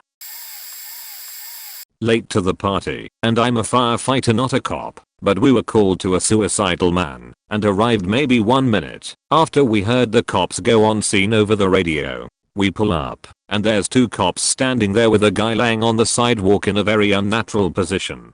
I'm thinking he killed himself, but both cops look spooked without a doubt. We walk up with our medical bags and the guy sits up, which was the first sheet for me. First cop pulls me aside, I'm the medic on our shift, and tells my captain and I that you tried to commit suicide by cop. It's a real thing. Apparently they rolled up and both stepped out of their cars and he immediately charged at them with hands behind his back. Several orders to stop and show his hands followed, and then he whipped his hand up from behind his back and was holding what appeared to be a handgun. Here's where the ultimate kudos to these and all other cops comes in. They both reacted in a fraction of a second and both tased him. They both tased him without any communication between the two of them on a split-second decision. Any cop on earth would have the right to shoot this guy. I couldn't believe what he was telling us. Most cops I've seen carry their taser on their non-dominant side of their belt, so to make that decision that fast is impressive as hell to me. Turns out the guy, kid really 21 years old, had a 6 inches black pipe. At 2 AM it would have looked enough like a gun to me. Point to all Leos. Thank you. The crap you deal with will never be known or understood by the average citizen, but you guys are badass. Stay safe. Not a police officer, but I plan on becoming one. Read a story about someone, and it gave me flashbacks to something I had to deal with at work. Point, it was a normal day, kinda slow. I had worked in the food industry. My driver shows up to work in a bad mood, which isn't anything out of the ordinary. He starts taking his deliveries. As I'm running the store, 9 PM comes by, and he comes in and is freaking out. I start talking to him because he was super stressed. I tell him he has to calm down. There's only an hour rush before we close. He goes out on a delivery and comes back and starts crying. I ask him what's wrong, and he says I'm not happy anymore. Is it wrong to not be happy? I just want to be happy. I don't want to be here anymore. Is it wrong to be unhappy? I'm trying to reassure him that everything is okay. At that moment, he didn't want to be alive anymore, and he kept telling us this. I sent my insider home early because if anything happened, I didn't want him to be there for it. He was only 16. I'm texting my employer to contact his family, friends, anyone who cares about him. The driver was doing dishes whilst having this mental breakdown, and all I could think of was, he's gonna snap and try to do something to himself for me. I'm just sat there, trying to talk to him and calm him down. I didn't know what to do. I didn't know where he was mentally. I was worried that if I made any visible attempts to call EMS or the police, he would try something. If I sent him home early so nothing happened in the store, he might do something when he leaves, leaving me feel guilty for not helping. I end up closing the store when it's time, and we just talk about things. While I was talking to him, I was actively getting a hold, or having someone get a hold of his family and friend, telling them what was going on. He left and I went home. The next day I find out that he hadn't been taking his medication and was having a mental breakdown from his schizophrenia. For the last hour of work I thought I was going to have to fight for either his life or mine, running through the scenarios of how this is gonna happen and what I'm going to do to not only be prepare myself, but how I'm going to help him if he does anything to himself. I was not prepared for that night. A friend of mine who is a police officer would like me to share. Got a call for a domestic. Domestics are dangerous because you never know what exactly you are walking into. Gets to the address, all the lights are off, no signs of life. Asks dispatch for a repeat on when the call came in. Gets told that there have been no calls from the address. All calls have been from a third party, the alleged victim's mother. This was the 4th call in 5 hours. The other 4 came in before he came on shift and hadn't been cleared yet. So, he walks up and knocks, no answer, but there's a dog inside going nuts. Under the sound of the dog barking, he thinks he can hear a cry for help, but he can't determine if it really is a person or not. He tries for another minute or so, still can't tell. So he goes back to his car, radios for a backup unit, and asks if the original caller can be contacted, and if they are a key holder, so they can open the door lawfully. Key holder is less than 5 minutes away. Key holder, mother of one of the parties, shows up and they unlock the door. Mother takes the dog and police enter. 3 officers at this point. Turns out the power has been disconnected, so in addition to the oddness of the scene, they are viewing it by flashlight. There's blood on the walls, the ceiling, bloody streaks on the walls. It's not going to end well. First human they come across is a woman in a corner, curled up, face badly beaten, sobbing. She points towards another room and says, "He's in there." So, one officer stays with her, calming her down, assuring her that she is safe, so on. The other two, my friend included, enter the living room. This guy's under the cushions on the couch, beaten to sheet, as in, 4 days later in the hospital, he finally could open his eyes and speak well enough to give a verbal statement. He's missing a couple of fingertips, part of an ear, he's covered in bite marks, and he's got a pretty gnarly stab wound in his shoulder that is bleeding like a son of a beach. He's shirtless and covered in scars all over. Various stages of healing, so someone has been beating up on him for a while. Dude can't really talk, so he points at his cell phone on a table nearby. He then shows them a video of the woman hitting herself and screaming at him. The oh shit moment is realizing that there are 2 cops with the victim and 1 cop with the aggressor, who clearly can do some damage even to a large man, completely off guard and unaware that the person he is sitting with is actually a damn psycho. They got her cuffed and out of the house with little incident, short some threats and screaming, had them both checked by EMS. He went to the hospital, she went to the hospital, and then to jail. He said it was a good reminder that no matter what a situation looks like on the surface, you never ever let your guard down until you are sure you have the whole story of all the players involved. Since then, they clear residents of a home out of the home as they find them, and he is aware that just because someone looks like a victim at first glance, or that conventional wisdom dictates MAL equals AGGRESSOR, that's not always the case.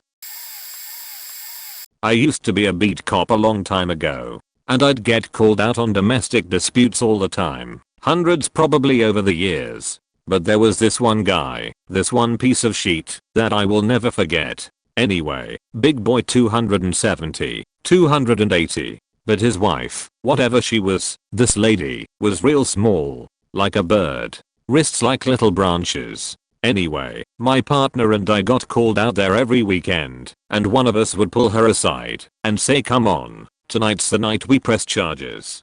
And this wasn't one of those deep down he loves me setups. We get a lot of those, but not this. This girl was scared.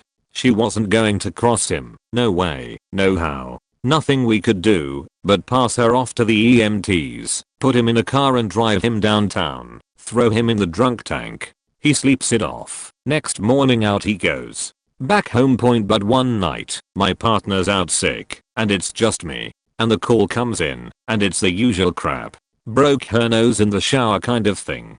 So I cuff him, put him in the car and away we go. Only that night, we are driving into town, and this sideways asshole is in my backseat humming Danny Boy, and it just rubbed me wrong. So instead of left, I go right, out into nowhere, and I kneel him down, and I put my revolver in his mouth, and I told him, "This is it. This is how it ends." And he's crying, going to the bathroom all over himself, swearing to God he's going to leave her alone, screaming as much as you can with a gun in your mouth.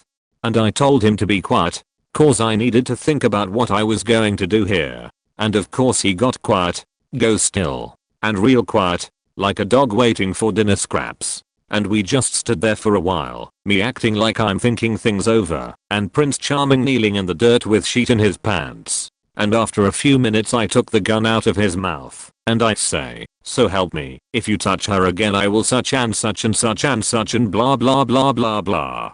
Just trying to do the right thing. But 2 weeks later he killed her, of course. Caved her head in with the base of a wearing blender. We got there was so much blood you could taste the metal. The moral of the story is, I chose a half measure when I should have gone all the way. I'll never make that mistake again. No more half measures. Nowhere near as exiting as other people's, but I only have about 18 months experience. My biggest oh shit moment was when I was off duty going to a local ship with my dad. When about to enter the shop a young girl ran out carrying a shopping basket which she had filled with expensive steaks and ice cream. I chased after her to a dark alleyway around the back of shops, where she got onto a bike and started to cycle away, but thankfully I managed to catch her before she got going and pushed her off her bicycle. As she fell off, a man appeared out of the alleyway who she was obviously associated with, who was extremely pissed that I had tackled her off a bike. He reached into his pocket and pulled out a blade and started threatening us with it. It was at this point when I reached for my pepper spray and baton that I had my biggest oh shit moment. You get so used to having tools with you like a taser slash stab vest slash pepper spray etc. It suddenly hit me how dangerous this was without any of my personal protective equipment. Thankfully myself and my dad managed to deal with him and no one was hurt. There is very little that good, clear and assertive communication skills can't achieve. We even retrieved the shopping 2 point. If you're not a police officer then don't be a hero. It's not worth being stabbed over a basket of food. Why?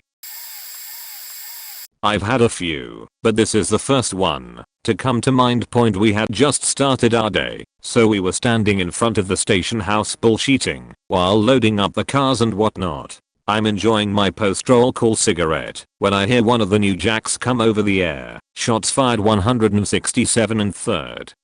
She stated, calmly. So calm we all took a moment. Maybe she'd heard fireworks or shots in the distance, and being new put it over right away before investigating. 167 and third 167 and third. Shots fired.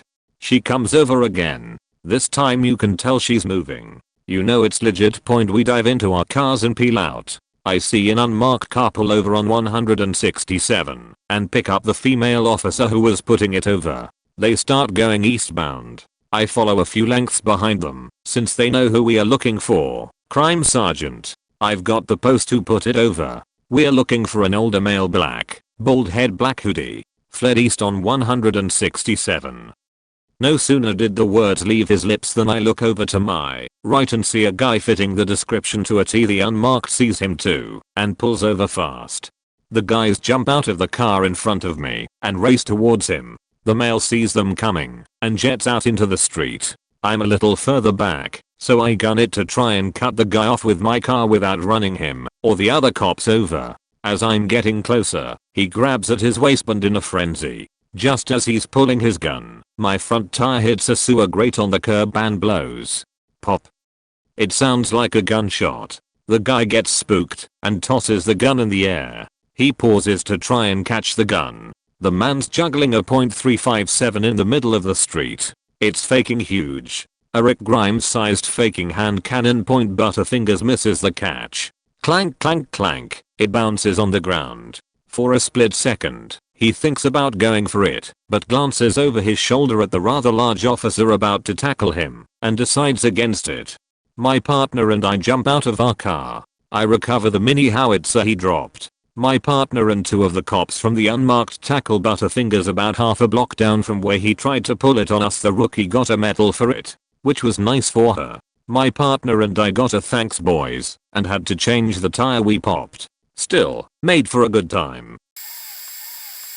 I hope this counts, but when I used to work at a popular bookstore, there's one story that we had to call police on that I think I'll remember for a long time, and I would think those officers will. 2.1 evening. Everything seemed normal and fine. It was really slow back in the music department where I worked, which was kinda secluded from everything else. I was basically just twiddling my thumbs at that point. All of a sudden I hear a lot of customer commotion. At the same time a coworker comes back into my area looking like she saw a ghost. I ask what's going on, and she says a guy is walking around bleeding everywhere with a slit neck.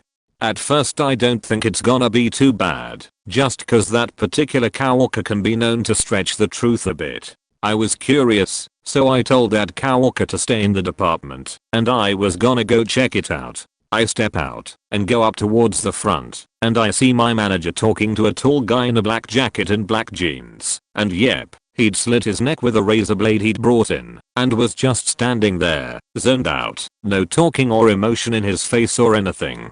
Blood was dripping down his chest area as well as onto the floor / around the store, wherever he was walking. He was either mentally not okay, or was heavily on drugs, or both. The part where the cops / M's get involved, and the part one thing I'll remember for a long time, is this. My manager had the guy positioned close to the front of the store, so that when cops arrived they wouldn't have to walk him through the store. As soon as cops / M's arrives, and this guy sees them, He pulls out another blade. Manager somehow managed to get him to drop the first blade and starts quickly slicing at his neck even more.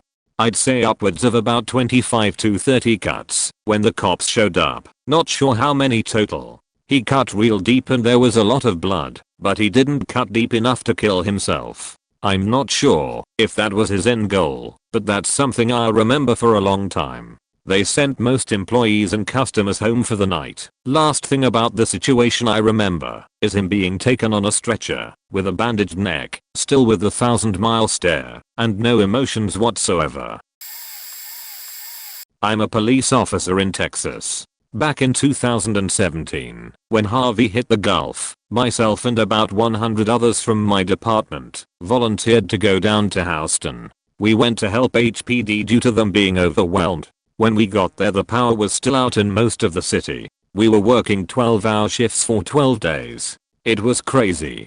All the looting, robberies, thefts and domestics seemed to be never ending. On multiple nights we had officers calling shots fired on the radio due to people shooting at them from the darkness while they were driving down the street. One day, a call came out that someone had been robbed and that the suspect had taken their car and fled the scene. We were close by and headed that way when we heard another officer calling out that he was behind the vehicle. We tried to get to him as soon as possible, but when the suspect realized the police car behind him, he hit the gas and fled down the highway. We went up and down the feeder road several times while chasing the suspect before he finally went into a residential area. Sure enough, as we are behind him, we see him reaching around the car and he started throwing drugs and stolen property out of the windows. Due to him not paying attention to the road, he T-boned some poor innocent lady at the intersection. We were the second unit, so when the accident happened the first unit jumped out to apprehend the suspect. As we were getting out, the suspect jumped out the passenger window and ran towards the gas station on the corner. At that point other units were arriving, so we jumped back into the car and hauled ass towards the gas station. We pulled to the west side and another officer pulled to the east. The suspect was stuck between a brick building, a 10-foot fence and 2 police cars.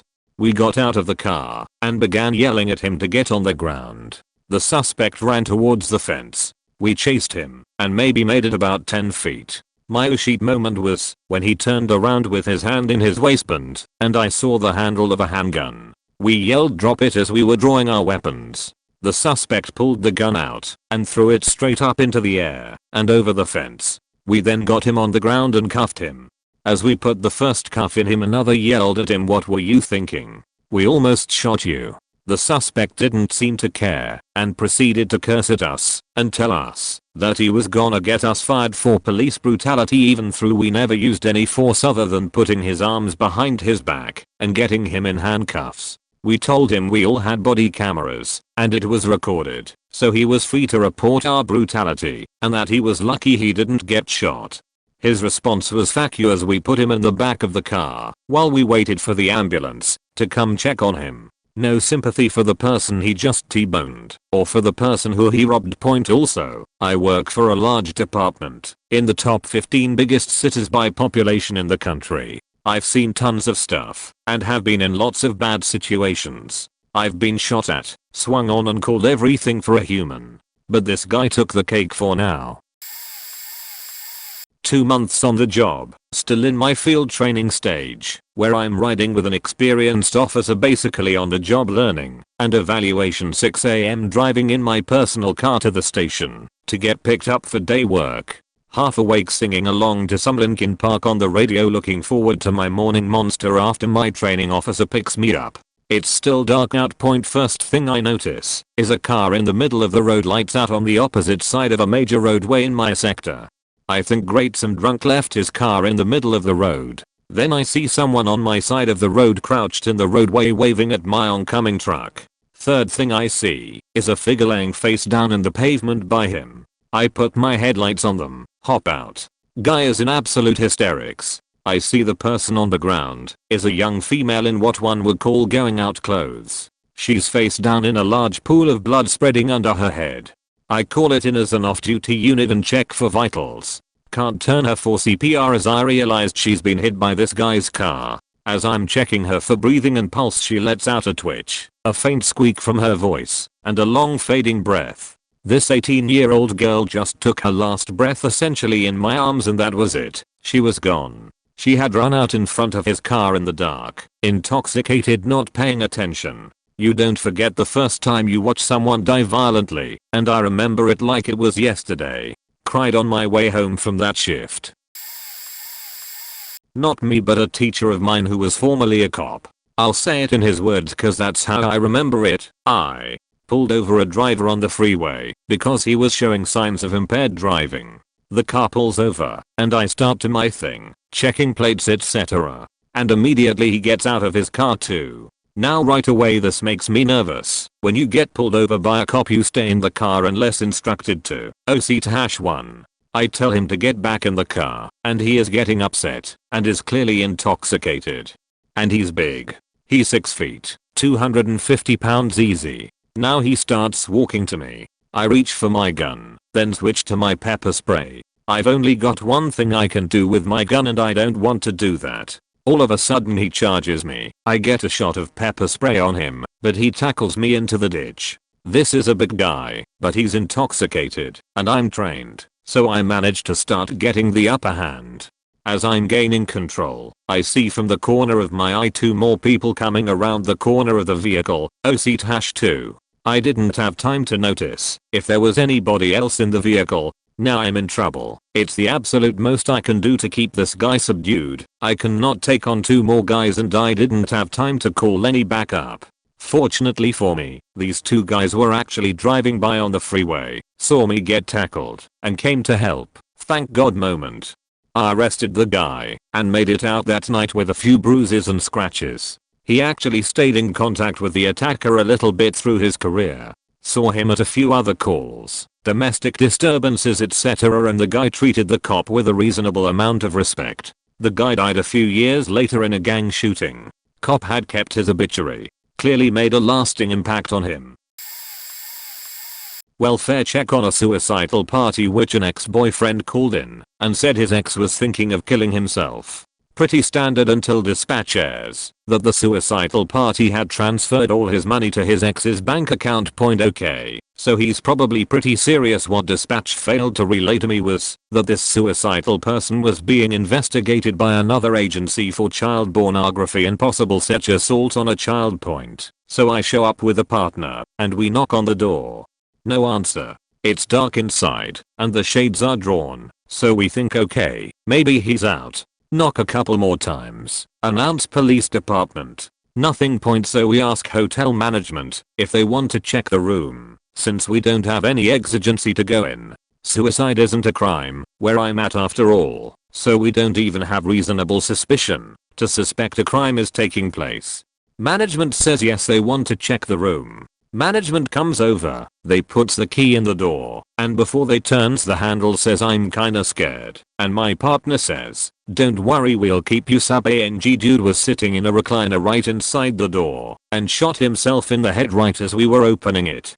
The bullet went through his head and bounced off the window. My partner was outside of point, mixed emotions, because that was my first TB as well as my first shots fired. On the one hand I don't feel too bad, because he was an asshole who victimized children, but on the other hand I wish I knew all the details, so when I was knocking on the door I could have made it more clear that it was a welfare check, and that he wasn't in trouble. Also, I would have realized he was on his last leg so to speak, since he was being investigated for child porn. Also I don't feel too bad, because I don't think, even if I knew all that, I could have prevented it. He had all his notes laid out, the gun he had bought earlier that day, with the receipt and ammo right next to it. So it's pretty clear he had it planned out, and was going to go through with it. I had a family member that is a retired state trooper. At his retirement party, one of the other troopers told a story illustrating how my family member always kept a cool head in bad situations and remained professional, which helped keep victims and his own men calm as well. Apparently, my family member was best friends with a guy named Buddy. They were considered a funny pair, because in the deep south, Buddy was as redneck as you could get, while my family member was a pure-blooded Yankee. They went to academy together, worked in the same department together. My father even hosted Buddy's wedding reception. One day, a local sheriff's department requested assistance with a divorce gone wrong. A guy was holding his soon-to-be ex-wife hostage in their house. Children were involved. Guy was an ex-veteran, etc. Buddy was the closest responder, and as a veteran himself, thought he could relate to the man and calm him down. Negotiations didn't work. Buddy got shot in the head through the door. The trooper called my family member up, as he was the superior officer at the time, to tell him what happened and to be careful when he got there. After being told that his best friend had been shot in the head and killed, my family member was silent for about 10 seconds and responded with a simple 10-4. My family member showed up. They ended up having to shoot the instigator, but were able to rescue the injured wife and children. Troopers don't usually have as much issues with casualties as police officers do. Their biggest risk is stopping someone who would rather shoot than get caught with drugs in their car/warrant on them. My family member said it made him think long and hard on his career because Buddy had 2 children that grew up without their dad. I'm no police officer, but with my ex. We were in bed around 1 AM. Heard screaming from street. I go down to see what's what. I see blood over this girl's face. I walk up to see if I can help. Turns out she has a deep laceration on her eyebrow. I banged the door she was next to while I held her eyebrow up and above her eye. The woman answered the door. I shouted her for a bone dry clean tea towel. She gets it to me. I wrap that on her head. Start to clean up the wound. And while I do so, I try to calm her down, asking what happened. Turns out, she had a glass ashtray thrown at her, and it shattered on impact. When paramedics arrived, I quickly said I'm ex-military with war service including medic expertise, so I give them a full rundown on the situation. As she binged in the ambulance, thought nothing of it. About 3 or 4 months later, the woman whose eyebrow I saved, I think I saved lol. Medics probably sewed it back up, but still. Anyway, I saw her in a supermarket near my home, and she thanked me and asked if there was anything she could do to repay me. I said no. I'm just glad I was awake to help. She was too. She said she had been walking aimlessly for what seemed about 30 minutes or so at the time. She said people saw her, but didn't know what to do and avoided her. I said well, I've seen a lot worse, so it wasn't a problem for me to help. I'm just glad she was okay. And luckily no glass shards were left in her eyebrow. A few years ago I got dispatched to a house for a check on the welfare/possible domestic. I get to the house in the middle of nowhere and see a solitary male in the house. He sees me and runs upstairs. The doors are locked. His relative arrives and she lets me in the house. I'm still alone at this point. Backup is on the way from a good distance out. I enter the house and hear this guy shuffling around upstairs. I walk to the landing and peer down the hallway. He pops his head out from his room and is rambling nonsense. I draw my weapon and hold the corner waiting for backup. Backup gets there and we advance down the hallway towards his guy, who is now in the doorway with his hands out front of him. I go to handcuff this guy and he resists. He has superhuman strength from the PCP he was on. I pull him arms down and my head tilts down. I then see a loaded gun he was standing on. It's game time now.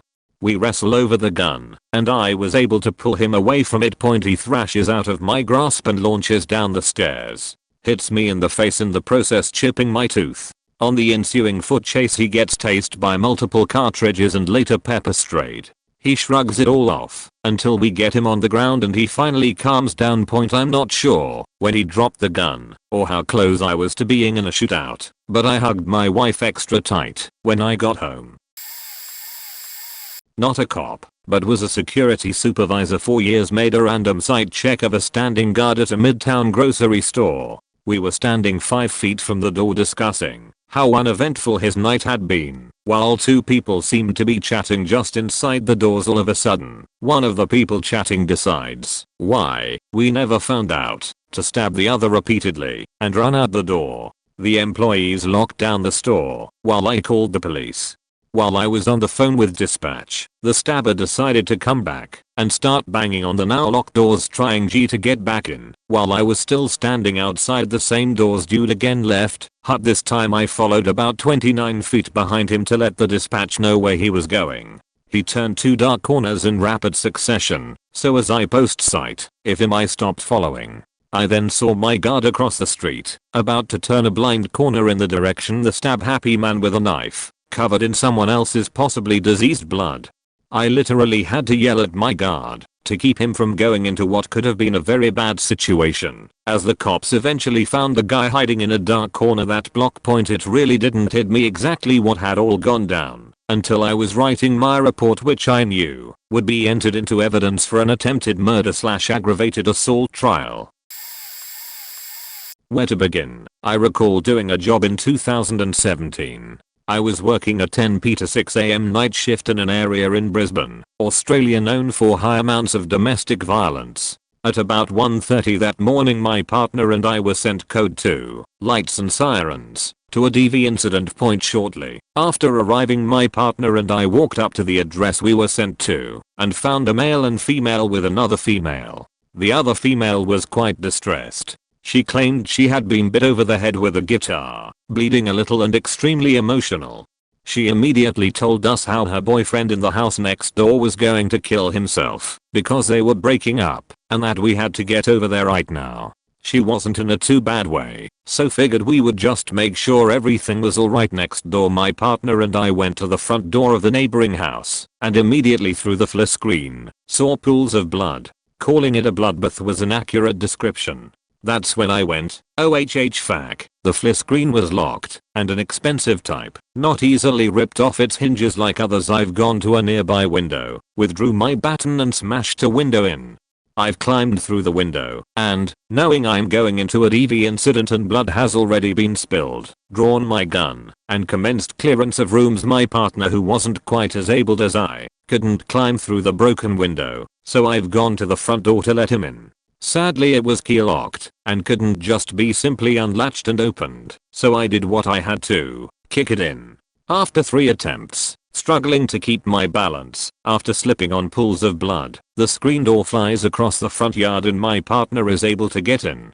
Shortly into this, I found a man, face down in his own blood, and I mean dark, congealed blood in the kitchen, thick and dark. He had a fork in his hand, pieces of glass from where the oven had been smashed, and just a feast for the senses. No house lighting on, so working in torch lighting, blood everywhere, the smell of liquor and sweat and blood. I can still put myself there. Nearly 18 months on point. We couldn't get the fork out of his hand initially, so we threw some handcuffs on to maintain some control.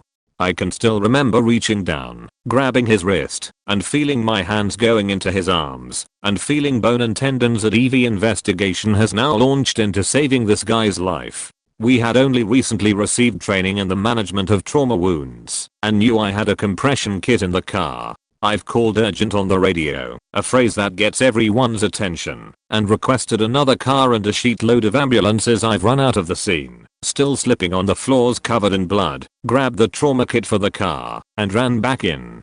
As soon as I was out, I'm back in, ripping into the trauma kit, and applying a tourniquet to the guy's arm, packing his wounds with gauze, and keeping pressure on to keep the bleeding under control. It could have been as short as 2 minutes, but felt like an eternity for the ambulance to arrive. The sirens could be heard in the background, but only gradually got louder and louder when the ambos turned up. It's their show now. We help out by clearing space and holding bags of saline while they assess. Unbeknownst to us, he had a stab wound to his chest and the sac around his heart was punctured and filling with blood, slowly stopping his heart from pumping. The advanced care paramedic looked back at us and asked to put this tourniquet on. I replied and was immediately told that I just saved this man's life. He was not in a good way, but was already of the cusp of death. Ambus got him out of the scene and it all goes from crazy and manic to routine. My supervisor told me to post a notice of damage for the broken window and door and straight back to the station to do the paperwork. DV to a cop is always a job you just hate going to. Not for the fact it happened, but often talking to people older than you on how to be in a relationship with each other. And knowing that you'll most likely be there next week dealing with the same thing. This went from my partner and I winging about that, to breaking into a house, fearing we would have to deal with an armed male, to getting covered in blood, saving a life. I'm proud of what I did, and sadly this is just one story in a cast of others I could say I've gone OFAC.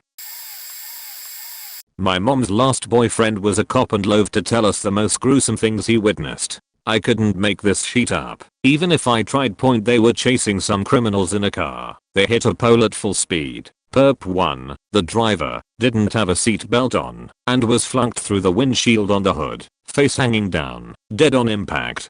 Perp 2 exited the car and started running. While some other cops were chasing and arresting Perp 2, the firefighters arrived to clean up the dead body and wreckage. Right when a firefighter got out, Perp 1, hanging dead upside down on the hood, vomited out all of his organs. He explained to me why. It was something with muscles relaxing when dead, but I'm not sure at all. The firefighter looked behind him while climbing down from the big fire truck, saw the guy vomiting out his organs and faints. Firefighter to the hospital for breaking his arm while falling, leaving his colleagues to clean up a dead guy who just vomited out his organs.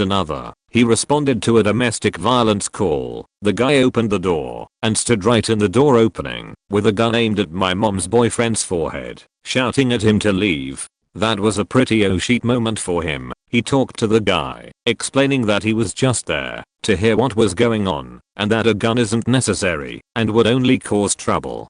Then he said he was going to put his hand on the gun to push it down so he could not accidentally hurt anybody. He did put his hand on the gun, but from the moment it was pointed away from him and he had a grip on it, he swinged his arm back and knocked the guy straight out with a punch to the nose. Last one, but I really don't know a lot about this. He was once in a shootout with the Sekakis, a quite famous crime family here in Belgium at the time. Not a cop, but my stepdad used to be back in the 80s, and he's told me a couple of stories. Responded to a call that a woman hadn't been seen for a week or so, turned up to the house and saw the windows were all blacked out. It was the height of summer, broke down the door and literally thousands of blue bottles flew out the house. Another call where the woman in question was found unresponsive but, insofar as he could tell, not quite dead. Immediately started CPR, big breath to the mouth ready for chest compressions. Just at that point he realized she was in fact dead as she released all the gas caught up inside her and essentially burped straight back in his mouth. Another where one of his colleagues climbed in through a high up bathroom window to look for a guy and put his foot through the guy who had died on the toilet just underneath said window. One last one. Responded to reports of an armed robbery at a bookmaker's, ran to the door, and just as he got there the door flew open and the guy fired off a sawn-off at pretty close range into his chest. Now I'm guessing the gun only had rock salt or some such as ammo as he got knocked off his feet, and it shredded the stab vest he had on, but he was okay. The stab vest, and I mean stab vest, was the only one in his division. Early 80s, not much in the way of body armor for cops back then, and he got disciplined for wearing it. My cousin was a cop for less than a year. His oh shit moment happened when he was on patrol with a partner and they nabbed a lady for drunk driving. They arrest her and are processing her. She's combative and screaming, cast all of the officers. From what he says, she was no real threat because she was in handcuffs and she was tiny and also in the holding cell. Cops are getting pissed because she won't shut up. So 4 of them go in there to intimidate her. After that didn't work, one of the officers picked her up by the neck, still in handcuffs at this point, and slammed her down face first onto the concrete bench inside the cell. Evidently knocked a bunch of teeth out and broke her nose and bones in her face. All 4 cops leave her in a pool of blood, laughing and patting each other on the back, while this lady is bleeding to death with a potentially fatal injury to her face. One cop was picking up teeth off the floor, while another cop was simultaneously telling the lady to stop faking it. They reluctantly called the paramedics and the official story was she tripped while in the cell and sustained her injuries by herself. He said there was not a single redeeming cop in the department. Every single one had major flaws. He couldn't handle how the cops treated people, even innocent citizens, so he left after less than a year and moved out of the state. He has tons of stories, but this was his oh shit moment when he realized cops can get away with literally anything under certain circumstances. Scared the shit out of him. not a cop, and likely to get lost in all of these comments, but I'm posting his oh shit moment because I was never able to find out who he was to thank him for saving my life. Point was living in Long Beach, California at the time. Friend asked me to pick up her cousin from school. Not having a car, she loaned me hers, as long as I would drop her off and pick her up from work. It came time for me to pick up her cousin, and I blew through a red light because I was running late. Got pulled over. Got asked for license and registration. License was easy. Registration? Must be in the glove box, right? Out fell a chrome polished toy Colt 45. Before I could say fuck, and in less than a heartbeat, I heard his gun in holster, cork, and was placed to my head.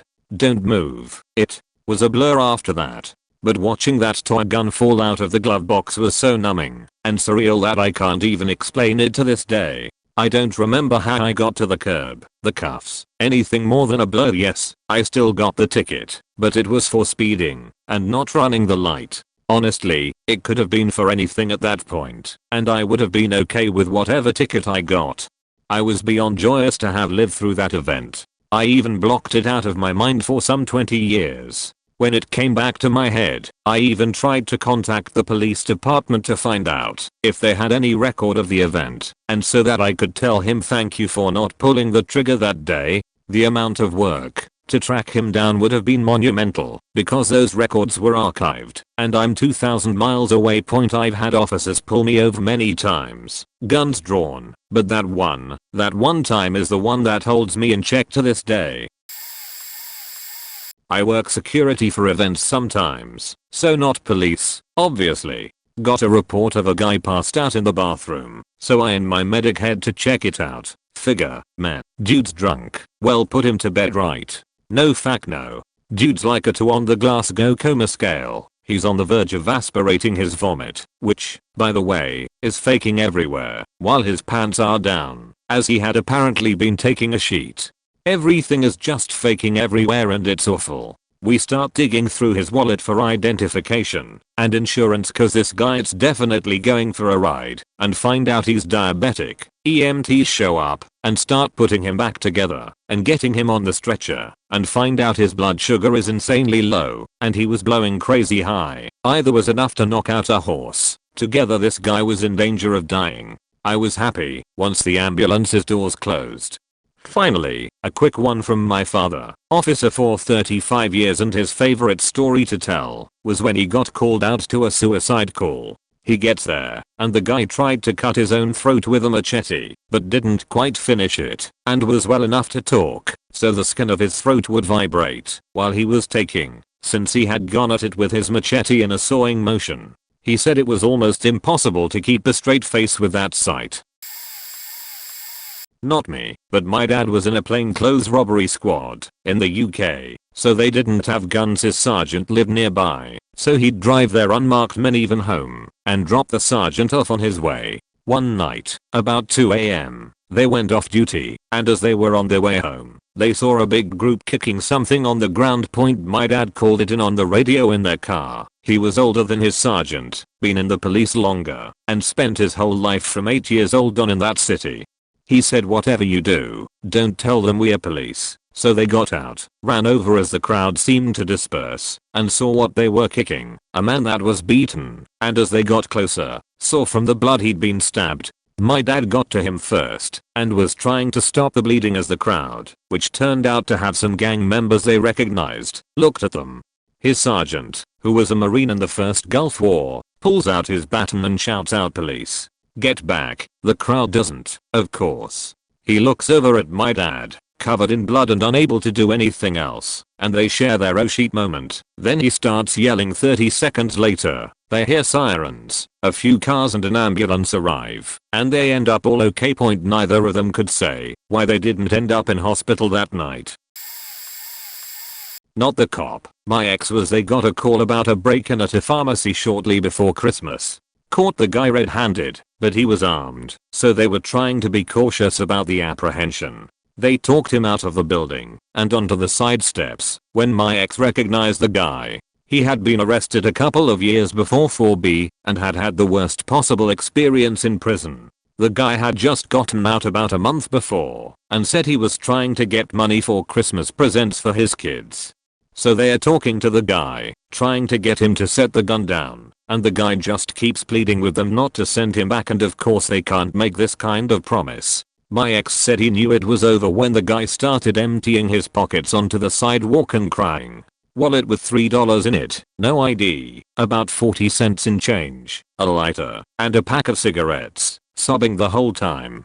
He laid it all out neatly beside him, put the gun under his chin, and pulled the trigger at it. Another incident that was a different kind of oh shit point: got a call about a Vietnam veteran who was lost in his flashbacks. The guy had broken all the lights in his apartment and was crouching around trying to hide from the Charlie in his mind. He was also armed to the teeth and his wife was inside. They went up to the door to try to talk to him and he opened fire on them. They hauled us out of there and called the hostage negotiator. I was a rookie, I think 3 weeks off field training, and just started driving on my own. My sergeant was unreliable and made poor tactical decisions, so my confidence in backup was minimal. I responded to a armed burglary/robbery. A handgun was used to rob my dad's neighbor. I found the guy. We will call him BB. Had been walking down the road about a mile away from the scene and my backup was 3 minutes away. I drove past him about 50 feet while I radioed my location and asked for the channel and turned my Charger around. As I drove past I didn't notice he turned around too and was walking at me as it was pitch black in a rural area. My headlights found him 20 feet away staring at me. Fiat clenched. I turned my lights on. B speed walked at me closing the gap. I have small hands for a male and a Glock 22 is a large handgun plus leather glove. I tried to exit my car and he lifted his shirt and grabbed something large and silver in his waistline. My seatbelt caught on my radio antenna as I exited and slowed me. I thought oh shit, oh fuck, has going for his gun. I drew my pistol and reached for the trigger yelling show me your faking hands B. I tried to pull the trigger but missed the center part which is a safety. My gun didn't go off and he put his hands up. He was grabbing a belt buckle and had ditched the gun up the road. I would have been justified if I shot, but thank God I didn't. That was the most terrifying moment of my career because I thought I was possibly going to die and I almost shot an unarmed guy. Had nightmares for a few nights after that point. B is a pretty bad dude. The week before he broke into a house naked and assaulted the people, including a mentally challenged man, with a belt and knife. He also stopped a puppy in front of children and the disabled owner. Thankfully he is locked up for a few years now. Security officer, here.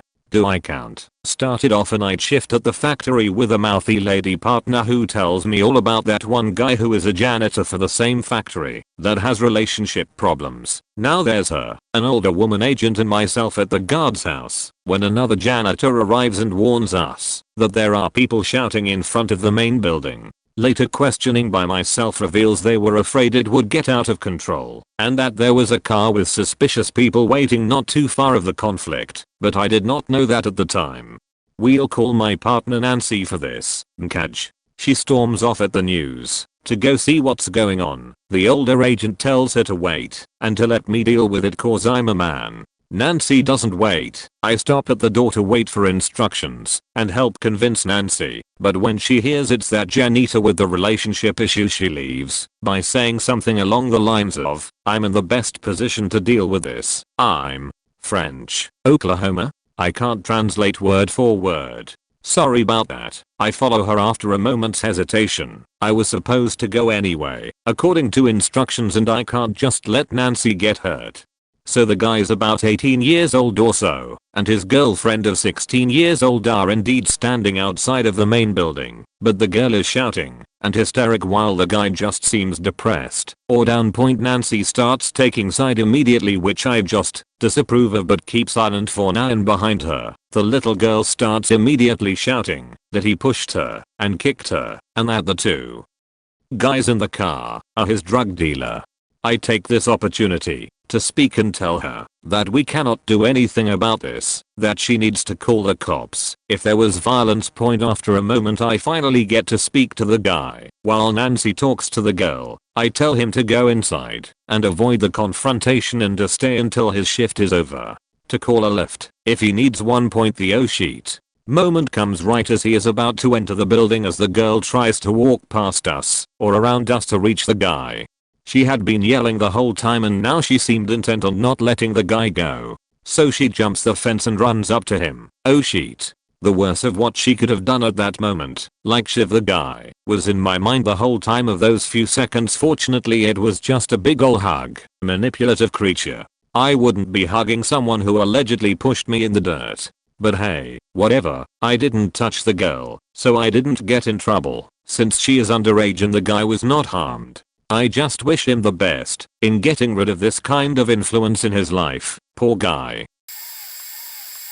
So, not a cop, just a rent-a-cop, but my oh shit moment happened on my first day as supervisor, training a new hire for the facility, a 5-story public library, going over what she should expect that day, closing procedures, etc. When one of my other charges comes up to me and says someone in the 3rd floor passed him a note I needed to read.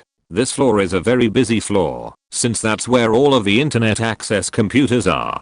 The note read that someone in one, if the other computers had a gun under his jacket, and that he had seen it. We alerted staff, who tried as best they could to get people off the floor. The reason we had security in the first place was due to a shooting involving staff, so they didn't take the threat lightly, and the police came very quickly. They came in and swooped him up and patted him down. No gun. Checked his bag. No gun. Then I heard our note passer taking to the police.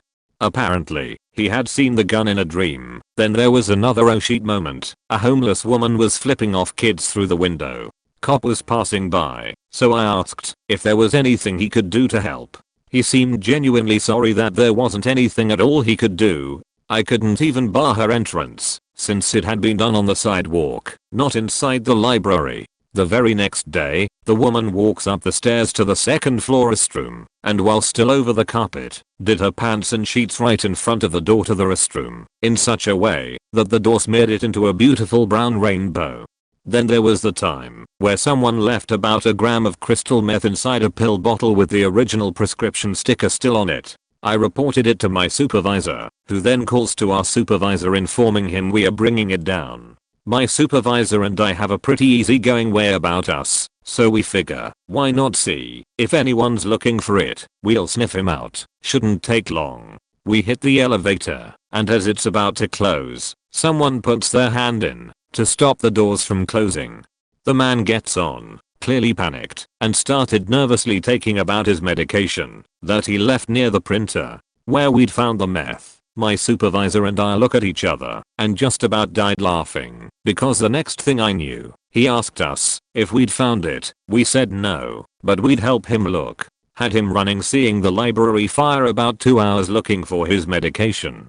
Don't do meth, kids, because it's awesome and you won't want to ever stop.